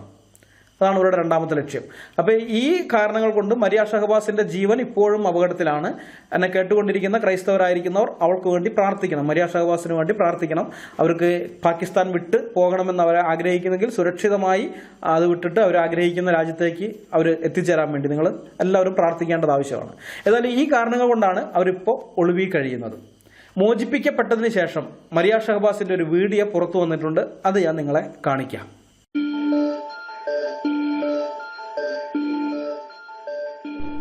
मेरा नाम मायरा है, मेरी उम्र 14 साल है। मुझे ज़बरदस्ती अगवा किया गया था और कुछ पेपर्स पे प्रेशराइज करके मुझे कुछ पेपर्स पे साइन करवाए गए और मुझे कहा कि तुम मुसलमान हो गई हो। और इसी तरह प्रेशराइज करके मेरी वीडियोस बनाई और मुझे कहा कि हम ये अपलोड कर देंगे। और मुझे कहा कि उन्होंने कि आप निकाह हमारे निकाह में आ गई हो, अब आप नहीं जा सकती हो। और मुझे मेरी फैमिली के लिए भी धमकाया गया कि तुम्हारी फैमिली को भी हम कत्ल कर देंगे और तुम्हारे अजीज़ों को भी नुकसान पहुंचा सकते हैं। लेकिन खुदा का शुक्र है, आज मेरा एडवोकेट मेरी वकील हैं और नवीद जीवा साहब, और इनके मैं बहुत शुक्रगुजार हूँ। और बिशप इफ्तिखार इंद्रियास की भी बहुत शुक्रगुजार हूँ जिन्होंने मुझे तहफ़्फ़ुज़ दिया। और लिहाजा मेरी ये अपील है हुकूमत पाकिस्तान से कि प्लीज़ वो इस केस पे थोड़ी सी कार्रवाई करें, ज़्यादा से ज़्यादा कार्रवाई की जाए और मुझे तहफ़्फ़ुज़ दिया जाए। Thank you. പെൺകുട്ടിയുടെ സമ്മതപ്രകാരം നടന്ന കല്യാണം എന്നവൻ പറഞ്ഞല്ലോ. എങ്ങനെയാണ് ആ കല്യാണം നടന്നതെന്ന് മരിയ ഷഹബാസ് തന്നെ പറയുന്നതാണ് നമ്മളിപ്പോൾ കേട്ടത്. ഈ കൊടിയ ദുഷ്ടതയാണ് ഇവൻ ന്യായീകരിച്ചു കൊണ്ടിരിക്കുന്നത്. ഇവൻ മാത്രമല്ല, ഇവന് കൈയടിക്കുന്ന സകല ജിഹാദികളും ഈ കൊടിയ ദുഷ്ടതയ്ക്ക് വേണ്ടിയിട്ടാണ് കൈയടിച്ചുകൊണ്ടിരിക്കുന്നത്. ഇവനെ സംബന്ധിച്ച് യൂട്യൂബിൽ നിന്ന് പണം കിട്ടണം, അത്രേ ഉള്ളൂ ഇവന്റെ ആഗ്രഹം. പിന്നെ ഇന്ത്യയെ അപമാനിച്ചുകൊണ്ടുള്ള വീഡിയോകൾ ഇറക്കുന്നതിന് മാസാമാസം അക്കൗണ്ടിൽ പണം ഇട്ട് തരുന്നവരോട് കൂറ് കാണിക്കാൻ അവരെ വെളുപ്പിച്ചെടുക്കുകയും വേണം. അത്രേ ഇവനുള്ളൂ. പക്ഷേ ഇവന് വേണ്ടി കൈയടിക്കുന്ന മറ്റു മുസ്ലിങ്ങളും ഇന്നാട്ടിലെ സാധാരണക്കാരായ മുസ്ലിങ്ങളോട് ചെയ്യുന്ന ദോഷം എന്താണെന്ന് ഭാവിയിലെ അറിയാൻ പറ്റുകയുള്ളൂ. എന്താണെന്ന് എനിക്ക് കാണാൻ പറ്റുന്നുണ്ട് എന്താണെന്നുള്ളത്. കാരണം ഇതിൻ്റെയൊക്കെ പല രാജ്യങ്ങളിലും ഇസ്ലാമിന്റെ ചരിത്രം പഠിച്ചിട്ടുള്ള ആളാണ് ഞാൻ. ഏതൊക്കെ രാജ്യങ്ങളിൽ ഇസ്ലാം നിലനിന്ന് പോകുന്നു, എവിടെയൊക്കെ വിട്ട് അവിടെ ഓടിപ്പോകേണ്ടി വന്നു, ഉപേക്ഷിക്കേണ്ടി വന്നു, ഇസ്ലാമിന്റെ അടിത്തറ തന്നെ അവിടെ ഉള്ളവർ എങ്ങനെ മാന്തി കളഞ്ഞു എന്നുള്ളതൊക്കെ അറിയാവുന്നതാണ്. അന്നേരം ഇരവാദവും കരച്ചിലും ഒക്കെ അന്നും ഉണ്ടായിട്ടുണ്ട്. അപ്പോൾ ഭാവിയിൽ കേരളത്തിന്റെ അകത്തുനിന്ന് അതുപോലുള്ള ഇരവാദവും കരച്ചിലും കേൾക്കാതിരിക്കട്ടെ. കാരണം നിങ്ങളൊക്കെ പ്രതീക്ഷിക്കുന്നതിന്റെ അപ്പുറത്തായിരിക്കും കാര്യങ്ങൾ. ഭയങ്കരമായിരിക്കും അത്. ഇവന്റെ കള്ളത്തരങ്ങൾ തുറന്നു കാണിച്ചുകൊണ്ടുള്ള ഞങ്ങളുടെ 2 വീഡിയോയും കാണുന്ന ഏതൊരു അമുസ്ലിമും ഭാവിയിൽ മുസ്ലിങ്ങളെ സംശയത്തോടെ വീക്ഷിക്കുകയുള്ളൂ. അത് ഞങ്ങൾക്കറിയാം. ഞങ്ങൾ ഈ ചെയ്യുന്ന വീഡിയോ കൊണ്ട് സാധാരണക്കാരായ മുസ്ലിങ്ങൾ പോലും സംശയത്തിന്റെ നിഴലിലാകുമെന്ന് ഞങ്ങൾക്കറിയാം. പക്ഷെ ഞങ്ങൾക്ക് വേറെ ഒന്നും ചെയ്യാനില്ല. കാരണം അത്രമാത്രം കള്ളമാണ് ഇവൻ പറഞ്ഞിരിക്കുന്നത്. ആ കള്ളങ്ങൾ ഓരോന്നും തെളിവ് നിരത്തി ഞങ്ങൾ പൊളിക്കുമ്പോൾ ഇസ്ലാമിന്റെ വികൃതമായ മുഖം പുറത്തു വന്നുകൊണ്ടേയിരിക്കും. എത്രമാത്രം ആ വികൃത മുഖം പുറത്തു വരുന്നോ അത്രത്തോളം ആ മതത്തിൽ, ആ ഐഡിയോളജിയിൽ വിശ്വസിക്കുന്നവരെ ജനം സംശയിക്കും. അത് ഞങ്ങളുടെ കുഴപ്പമല്ല, ആ ഐഡിയോളജിയുടെ കുഴപ്പമാണ്. അപ്പൊ ചെയ്യേണ്ടത് ആ ഐഡിയോളജിക്കാർ ഒന്നുകിൽ മിണ്ടാതിരിക്കുക. അവരെ കൂട്ടത്തിൽപ്പെട്ടവർ ഈ വികൃതമായിട്ടുള്ള കാര്യങ്ങൾ, ആ ഇസ്ലാമിന്റെ വികൃതമുഖം വെളിപ്പെടുത്തിക്കൊണ്ട് എവിടെയെങ്കിലും എന്തെങ്കിലും അതുപോലെയുള്ള ദുഷ്ടത ചെയ്തിട്ടുണ്ടെങ്കിൽ നിങ്ങളിവിടെ മിണ്ടാതിരിക്കണം. കാരണം നിങ്ങളല്ലല്ലോ ചെയ്തിരിക്കുന്നത്, കേരളത്തിലുള്ളവരല്ലല്ലോ ചെയ്തിരിക്കുന്നത്, അല്ലെങ്കിൽ ഇന്ത്യയിലുള്ളവരല്ലോ ചെയ്തിരിക്കുന്നത്, പുറമേ ഉള്ളവരല്ലേ. അത് അവരെ പറഞ്ഞോളൂ, അവിടെ തീരും. അത് നിങ്ങൾക്കതൊന്നും ബാധകമായിട്ട് വരുന്നതല്ലല്ലോ. പക്ഷെ നിങ്ങളതിനെ ന്യായീകരിക്കാൻ പോകുമ്പോൾ അത് നിങ്ങളെയും ബാധിക്കും. ഞങ്ങൾ മനസ്സിലാക്കും അവൻ അവിടെ ഭൂരിപക്ഷമായപ്പോൾ ചെയ്യുന്നത് നീ ഇവിടെ ചെയ്യാതിരിക്കുന്നത് നീ ന്യൂനപക്ഷമായതുകൊണ്ടാണെന്ന് ഞങ്ങൾ മനസ്സിലാക്കും. നിന്റെ ഉള്ളിൽ അത് തന്നെയാണ് ആഗ്രഹം. ആ മുസ്ലിങ്ങളോട് ഇങ്ങനെയൊക്കെ തന്നെ പെരുമാറണമെന്നാണ് നിന്റെ ആഗ്രഹം. പക്ഷെ ഇവിടെ നീ ന്യൂനപക്ഷമായതുകൊണ്ട് ഇപ്പം അങ്ങനെ പെരുമാറാൻ ചെന്നു കഴിഞ്ഞാൽ നിങ്ങളുടെ ഒന്നും പൊടി കാണാത്ത വിധത്തിൽ തകർത്ത് കളയുന്ന അറിയാവുന്നതുകൊണ്ട് നീ മിണ്ടാതിരിക്കുകയാണ്. പക്ഷെ ഭാവിയിൽ നീ ഭൂരിപക്ഷമായാൽ ഇത് തന്നെയാണ് കാണിക്കാൻ പോകുന്നതെന്ന് ഞങ്ങൾ മനസ്സിലാക്കും. മനസ്സിലാവും? ഞാൻ പറയുന്ന കാര്യം കൃത്യമായിട്ട് നിങ്ങൾ ഗ്രഹിക്കണം. അതിന് വേണ്ടിയിട്ടാണ് പറയുന്നത്. ഇവനെയൊക്കെ ആ ദുഷ്ടതയൊക്കെ ഇവൻ സപ്പോർട്ട് ചെയ്യാൻ പോകുമ്പോൾ അല്ലെങ്കിൽ ഇവനെ ന്യായീകരിക്കുന്നവരോട് എല്ലാവരോടും കൂടി ചേർന്നിട്ടൊക്കെയാണ് ഞാൻ പറയുന്നത്. ഏതായാലും നമുക്ക് ഇവൻ്റെ അടുത്ത ക്ലിപ്പ് കേൾക്കാം. പക്ഷെ ഈ വാർത്ത എങ്ങനെയോ BJP IT സെല്ലിന്റെ കയ്യിലും പിന്നെ കുറച്ച് കുരിശി കൃഷിക്കാരുടെ കയ്യിലും കുറച്ച് നിരീശ്വരവാദികളുടെ കയ്യിലൊക്കെ കിട്ടിയപ്പോ ഈ വാർത്ത എങ്ങനെ ആരെങ്കിലും വായിച്ചിട്ട് ഇനി പാകിസ്ഥാൻ വളരെ നല്ലൊരു രാജ്യമാണ്, അവിടെ എല്ലാവർക്കും മനുഷ്യാവകാശം ഉണ്ട്, മാനവികത ഉണ്ട്, അല്ലാതെ ഇന്ത്യനെ പോലെ ലവ് ജിഹാദ് എന്നും പറഞ്ഞ് പെൺകുട്ടികളെ അടിച്ചുകൊല്ലലല്ല, തടവിലിടലല്ല, യോഗാ കേന്ദ്രങ്ങൾ ഉണ്ടാക്കിയിട്ട് ഇടിച്ച് നിർബന്ധിച്ച് മതം മാറ്റിക്കലല്ല എന്നൊക്കെ അറിഞ്ഞു പോവോ, ഈ രഹസ്യങ്ങളൊക്കെ പുറത്താവോ എന്ന് കണ്ടിട്ട് എന്താക്കി ആദ്യം തന്നെ ഓടുന്ന പട്ടിക്ക് ഒരു മുഴം മുമ്പേ എന്ന് പറഞ്ഞ പോലെ ആദ്യം തന്നെ ഒരു വാർത്ത ഉണ്ടാക്കി നേരെ കെട്ടി തിരിച്ചു വാർത്ത. ഒരു പെൺകുട്ടി മുസ്ലിമിന് വിവാഹം കഴിച്ചു കഴിഞ്ഞാൽ പിന്നെ സംഘികൾ ആ പെൺകുട്ടിയുടെ അഭിപ്രായം മാനിക്കൂല. സംഘിതല്ല, നിരീശ്വരവാദിയും ഒക്കെ അങ്ങനെ തന്നെയാണ്, കുരിശ് കൃഷിക്കാരും അങ്ങനെ തന്നെയാണ്. വർത്താനത്തിൽ പറയും സ്ത്രീകൾക്കൊക്കെ സ്വാതന്ത്ര്യം ഉണ്ടെന്ന് പറയും. പക്ഷേ ഏതെങ്കിലും ഒരു നിരീശ്വരവാദി ഇസ്ലാം മതം സ്വീകരിക്കുക, ഏതെങ്കിലും ഹിന്ദു സ്ത്രീ ഇസ്ലാം മതം സ്വീകരിക്കുക ചെയ്താൽ ഇവരെ തനിനിറം പുറത്താവും. അപ്പൊ അതുകൊണ്ട് എന്ത് ചെയ്തു വെച്ചാൽ ഈ വാർത്ത നേരെ തിരിച്ച് നെഗറ്റീവ് ആക്കിയിട്ട് ഫുൾ അങ്ങോട്ട് തട്ടിക്കൊണ്ടുപോയി തോക്കിന്റെ മുനയിൽ നിർബന്ധിച്ച് മതം മാറ്റി. പിന്നെ പെൺകുട്ടിനെ എന്നിട്ട് കോടതി വളരെ ക്രൂരമായി പെരുമാറി. എന്തൊക്കെയാണ് ഈ പറയുന്നത്? കാരണം എന്താ വെച്ചാൽ ഈ സ്വന്തം മന്ദക്കാല് ഒളിപ്പിച്ചു വെക്കാൻ എന്തിലൊക്കെ ചെയ്യണ്ടേ അങ്ങനെ ഒരു പരാക്രമം അടിച്ചാണ്. അത് സത്യം പറഞ്ഞാൽ പൊളിഞ്ഞ് പപ്പട ഇരിക്കുന്നു ഇവിടെ. ഇതാണ് ഒറിജിനൽ വാർത്ത. ഇത് പാകിസ്ഥാനിലെ വാർത്തയാണ്. അപ്പൊ ഇതൊക്കെയാണ് അതിന്റെ സത്യാവസ്ഥ. ഇതൊക്കെയാണ് ഇതിന്റെ സത്യാവസ്ഥ. ഏത് ഇവൻ പറയുന്നതാണ് സത്യാവസ്ഥ. നുണകൾക്ക് മേൽ നുണകൾ അടക്കി വെച്ചുകൊണ്ട് പാകിസ്ഥാനെയും ഇസ്ലാമിനെയും രക്ഷിച്ചെടുക്കാമെന്നുള്ള വ്യാമോഹത്തോടെ യാതൊരു തെളിവും നൽകാതെ വായേ തോന്നിയത് വിളിച്ചു പറഞ്ഞ് ഇവൻ ഇറക്കിയ വീഡിയോയിലുള്ളതാണ് സത്യം എന്ന് ഇവൻ പറയുമ്പോൾ ഞങ്ങളൊക്കെ ഇത് അംഗീകരിച്ചു കൊടുക്കണം. അത്രേ. ഇവന്റെ പ്രേക്ഷകരുടെ ബുദ്ധിയും ബോധം എത്രത്തോളം ഉണ്ടെന്ന് നമുക്കറിയാം. ഇവനും അറിയാം, നമുക്കും അറിയാം. അത് ആ തിരിച്ചറിവാണ് ഇവന്റെ ധൈര്യം. മൊല്ലാക്ക പറയുന്നത് മുക്രിക്ക് പ്രമാണം എന്ന ചൊല്ല് പോലെയാണ് ഇവന്റെയും ഇവന്റെ പ്രേക്ഷകരുടെയും സ്ഥിതി. ഇവൻ എന്ത് നുണ പറഞ്ഞാലും അതാണ് ഇവന്റെ പ്രേക്ഷകർക്ക് പ്രമാണം. താൻ എന്ത് പൊട്ടത്തരം പറഞ്ഞാലും തന്റെ ചാനൽ തന്റെ വീഡിയോകൾ കാണുന്ന ആൾക്കാർ ഒരു തെളിവും ചോദിക്കാതെ അതൊക്കെ അങ്ങനെ തന്നെ വിശ്വസിക്കുമെന്ന് ഇവനും അറിയാം. അതിന്റെ ധൈര്യത്തിലാണ് ഇവനിങ്ങനെ വീഡിയോ ഇറക്കുന്നത്. അതല്ലെങ്കിൽ നിങ്ങളൊന്ന് ചിന്തിച്ചു നോക്കിയേ, ഏതൊരാളും ഒന്ന് തുനിഞ്ഞിറങ്ങിയാൽ വളരെ എളുപ്പത്തിൽ കണ്ടുപിടിക്കാവുന്ന കാര്യങ്ങളാണ് ഇവനിങ്ങനെ വളച്ചൊടിച്ച് അവതരിപ്പിക്കുന്നത്. എത്ര സിമ്പിളായിട്ട്. ഇപ്പൊ ഓരോ കാര്യവും പറഞ്ഞ ഓരോ കാര്യത്തിന്റെ തെളിവ് ഗൂഗിളിൽ അതിന്റെ തെളിവാണ് ഞാൻ നിങ്ങളുടെ മുമ്പാകെ അവതരിപ്പിച്ച് ഇതല്ല ഇതിന്റെ സത്യാവസ്ഥ ഇന്നതാണെന്ന് കാണിച്ചുകൊണ്ടിരിക്കുന്നത്. അപ്പോൾ ഒന്ന് ചിന്തിച്ചാൽ മതി. ഏതൊരുത്തരൊന്ന് ഞാൻ ഈ നുണയൊക്കെ പറഞ്ഞു കഴിഞ്ഞാൽ അല്പസമയം ഇതിനു വേണ്ടി ചെലവഴിക്കാൻ ഒരുത്തൻ തയ്യാറായി തുനിഞ്ഞിറങ്ങി വരികയാണ്. എൻ്റെ കുറെ സമയം പോയാൽ പോട്ടെ, ഞാൻ ഈ നുണ പൊളിച്ചെടുക്കുന്നു പറഞ്ഞ് വന്നാൽ പൊതുജനത്തിന്റെ മുമ്പാകെ നാണം കെടും. ഞാൻ മാത്രമല്ല, ഞാൻ ആരെയാണോ സപ്പോർട്ട് ചെയ്യാൻ പോയത് അല്ലെങ്കിൽ ഏത് ഐഡിയോളജിക്ക് വേണ്ടിയാണോ ഞാൻ ഈ നുണയൊക്കെ പറയാൻ നിൽക്കുന്നത് ആ ഐഡിയോളജി അതിൽ വിശ്വസിക്കുന്നവർ ആ പ്രമാണം അതൊക്കെ നാണം കെടും എന്ന് സുബോധമുള്ള ഏതൊരുത്തരും ചിന്തിക്കും. പക്ഷെ ഇവന് നല്ല ഉറപ്പുണ്ട്. ഇവന്റെ ചാനൽ സബ്സ്ക്രൈബേഴ്സ് ചെയ്തിരിക്കുന്ന ആൾക്കാരോ അല്ലെങ്കിൽ ഇവന്റെ വീഡിയോ കാണുന്നവരോ ഒന്നും ഇവൻ പറയുന്ന കാര്യങ്ങളെ ക്രോസ് ചെക്ക് ചെയ്ത് നോക്കില്ല. ക്രോസ് ചെക്ക് ചെയ്ത് പോട്ടെ, ക്രോസ് ചെക്ക് ചെയ്യണമെന്നൊന്നും ഞാൻ പറഞ്ഞില്ല. ഇവരെയൊക്കെ സംബന്ധിച്ച് അതൊക്കെ അതിഭയങ്കരമായ കാര്യങ്ങളാണ്. ഇവരുടെ ബുദ്ധിക്കെത്താത്ത വൻ കാര്യങ്ങളാണ് അതൊക്കെ. ഒരു കാര്യം കേട്ട് കഴിഞ്ഞാൽ അത് ക്രോസ് ചെക്ക് ചെയ്ത് നോക്കാന്ന് പറയുന്നത് ഇവരെ സംബന്ധിച്ച് ഇവരുടെ ബുദ്ധിക്കെത്താത്ത വൻ കാര്യങ്ങളാണ്. അപ്പൊ അത് വേണ്ട, അത് പോട്ടെ. പക്ഷെ അത്രയൊന്നുമില്ല. ഒന്ന് ജസ്റ്റ് ക്രോസ് ചെക്ക് ചെയ്യൊന്നും വേണ്ട. വെറുതെ വേറെ ഏതെങ്കിലും ഒരുത്തിന്റെ വീഡിയോ കണ്ടാലും മതി ഈ വിഷയം ഇതിങ്ങനെയല്ല എന്ന് അവൻ മനസ്സിലാക്കുമല്ലോ എന്നുള്ളൊരു ചിന്ത. അങ്ങനെ അവൻ ചിന്തിക്കാത്തത് എന്തുകൊണ്ടാണെന്നറിയാമോ? എൻ്റെ വ്യൂവേഴ്സ് അങ്ങനെ ചെയ്തു നോക്കിക്കഴിഞ്ഞാൽ ഞാൻ അവരുടെ മുമ്പിൽ നാണം കെടുവില്ലെന്നൊക്കെ അവൻ ചിന്തിക്കാത്തത്. കാരണം അത്രയ്ക്ക് ബുദ്ധിയോ ബോധമോ ചിന്താശേഷിയോ ഉള്ള ഒരുത്തനും തൻ്റെ വ്യൂവേഴ്സിലില്ലാന്ന് ഇവന് നന്നായിട്ട് അറിയാം. ഇപ്പം എന്താ അതിൻ്റെ ധൈര്യമാണ് അവനെ. ഞങ്ങൾ ഓരോ വീഡിയോ ചെയ്യുന്നതിന് മുമ്പും ഞങ്ങൾ പറയുന്ന ഓരോ പോയിന്റുകളും ഞങ്ങൾ ക്രോസ് ചെക്ക് ചെയ്ത് നോക്കിയിട്ടാണ് അവതരിപ്പിക്കുന്നത്. അതിന്റെ കാരണം ഞാൻ നേരത്തെ പറഞ്ഞല്ലോ, ഞങ്ങളുടെ പ്രേക്ഷകരെ കുറിച്ച് ഞങ്ങൾക്കൊരു ധാരണയുണ്ട്. ഞങ്ങളുടെ പ്രേക്ഷകരോട് ഞങ്ങൾക്കൊരു ധാർമ്മിക ഉത്തരവാദിത്തമുണ്ട്. ഞങ്ങൾ എന്റർടൈൻമെന്റ് ചാനലല്ല നടത്തുന്നത്. എന്തെങ്കിലും കോമാളിത്തരങ്ങളൊക്കെ പറഞ്ഞ് കേൾക്കുന്നവരെ ചിരിപ്പിച്ച് ആസ്വദിപ്പിച്ച് ഒരു മണിക്കൂർ വീഡിയോ അല്ലെങ്കിൽ 1.5 മണിക്കൂർ വീഡിയോ ആണെങ്കിൽ ആ 1.5 മണിക്കൂർ സമയം കളയാൻ വേണ്ടിയിട്ട് അതിനൊന്നല്ല ഞങ്ങൾ ഈ വീഡിയോ ഇറക്കുന്നത്. നേരം പോക്കിന് വേണ്ടിയല്ല.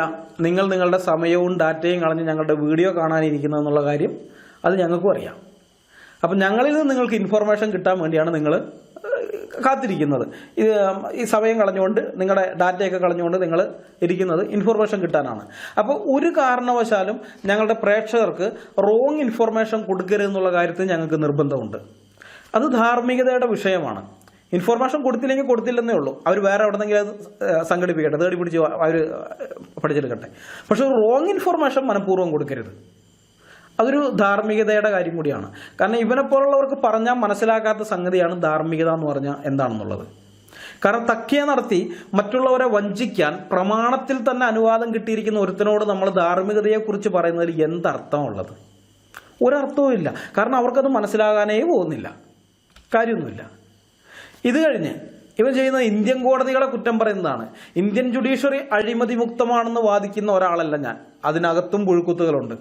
പക്ഷെ പാകിസ്ഥാനിലെ ജുഡീഷ്യറിയുമായി തട്ടിച്ചു നോക്കുമ്പോൾ ഇന്ത്യൻ ജുഡീഷ്യറി എത്രയോ ഉയരത്തിലാണ്, അതെത്രയോ മുകളിലാണ്.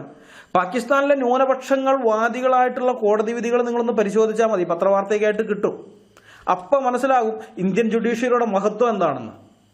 പക്ഷെ പാകിസ്ഥാനെ വെളുപ്പിച്ചടക്കാൻ നടക്കുന്ന ഇവനോ, പാകിസ്ഥാനോട് കൂറ് പുലർത്തി നടക്കുന്ന ഇവന്റെ ഫാൻസിനോ അത് മനസ്സിലാകില്ല, അവർക്കത് പിടിയിട്ടില്ല. എന്നെ കേൾക്കുന്ന സാധാരണക്കാരായ മുസ്ലിങ്ങളോട് ഞാൻ ആവർത്തിച്ച് പറയട്ടെ,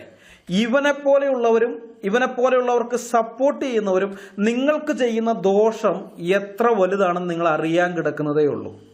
കേരളത്തിന്റെ ഇപ്പോഴത്തെ സാമൂഹിക അന്തരീക്ഷത്തിൽ ഒരു വലിയ ധ്രുവീകരണം നടത്തുന്നതിൽ ഇവർ പ്രധാന റോൾ വഹിച്ചുകൊണ്ടിരിക്കുകയാണ്. ഇവനെപ്പോലെയുള്ളവരെ നിങ്ങൾ നിയന്ത്രിച്ചില്ലെങ്കിൽ ഭാവിയിൽ അത് ദോഷം ചെയ്യും. യൂട്യൂബ് മണിക്ക് വേണ്ടിയും പാകിസ്ഥാനെ വെള്ളപൂശാൻ വേണ്ടിയും കേരളത്തിലെ മുസ്ലിങ്ങളെ മുഴുവൻ ഇവൻ ഒറ്റുകൊടുക്കുകയാണ് എന്ന് നിങ്ങൾ തിരിച്ചറിയണം. എന്നെ കേട്ടുകൊണ്ടിരിക്കുന്ന അമുസ്ലിങ്ങളോട് ഞാൻ പറയട്ടെ, നിങ്ങളുടെ സുഹൃത്ത് വലയത്തിൽ ഇവനെപ്പോലെയോ അല്ലെങ്കിൽ കഴിഞ്ഞ വീഡിയോയിൽ നമ്മൾ കണ്ട ആ ജിഹാദി ഡോക്ടറെ പോലെയോ ഉള്ളവരുണ്ടെങ്കിൽ അവരിൽ നിന്നും സുരക്ഷിതമായ സാമൂഹിക അകലം പാലിക്കുക. കാരണം അവരൊന്നും കേരള സമൂഹത്തിന് യോജിച്ചവരല്ല, ഇവിടെ ജീവിക്കാൻ കൊള്ളാവുന്നവരേ അല്ല അവർ. പാകിസ്ഥാനെ ന്യായീകരിക്കാൻ വേണ്ടി എന്ത് വൃത്തികേടുകൾ കാണിക്കാനും ഒരു മടിയും ഇല്ലാത്തവരാണവർ. അവരെ സൂക്ഷിക്കുക, അല്ലെങ്കിൽ നാളെ നിങ്ങൾ ദുഃഖിക്കേണ്ടി വരും. ഇന്ന് സ്വീഡനും നോർവേയും ഫ്രാൻസും ജർമ്മനിയും ബ്രിട്ടനുമെല്ലാം ദുഃഖിക്കുന്നത് പോലെ കേരളീയരും ദുഃഖിക്കേണ്ടി വരും. അങ്ങനെ സംഭവിക്കാതിരിക്കട്ടെ. ഈ വീഡിയോ ഞങ്ങൾ ഇവിടെ അവസാനിപ്പിക്കുകയാണ്. അടുത്ത വീഡിയോയുമായി വരുന്നതുവരെ നമ്മളെല്ലാവരെയും ഈ കൊറോണ കാലത്ത് കർത്താവായ യേശുക്രിസ്തു കാത്തു സംരക്ഷിക്കുമാറാകട്ടെ. അവൻ്റെ അതിപരിശുദ്ധമായ നാമം മാത്രം എന്നും എന്നേക്കും വാഴ്ത്തപ്പെടട്ടെ. ആമേൻ.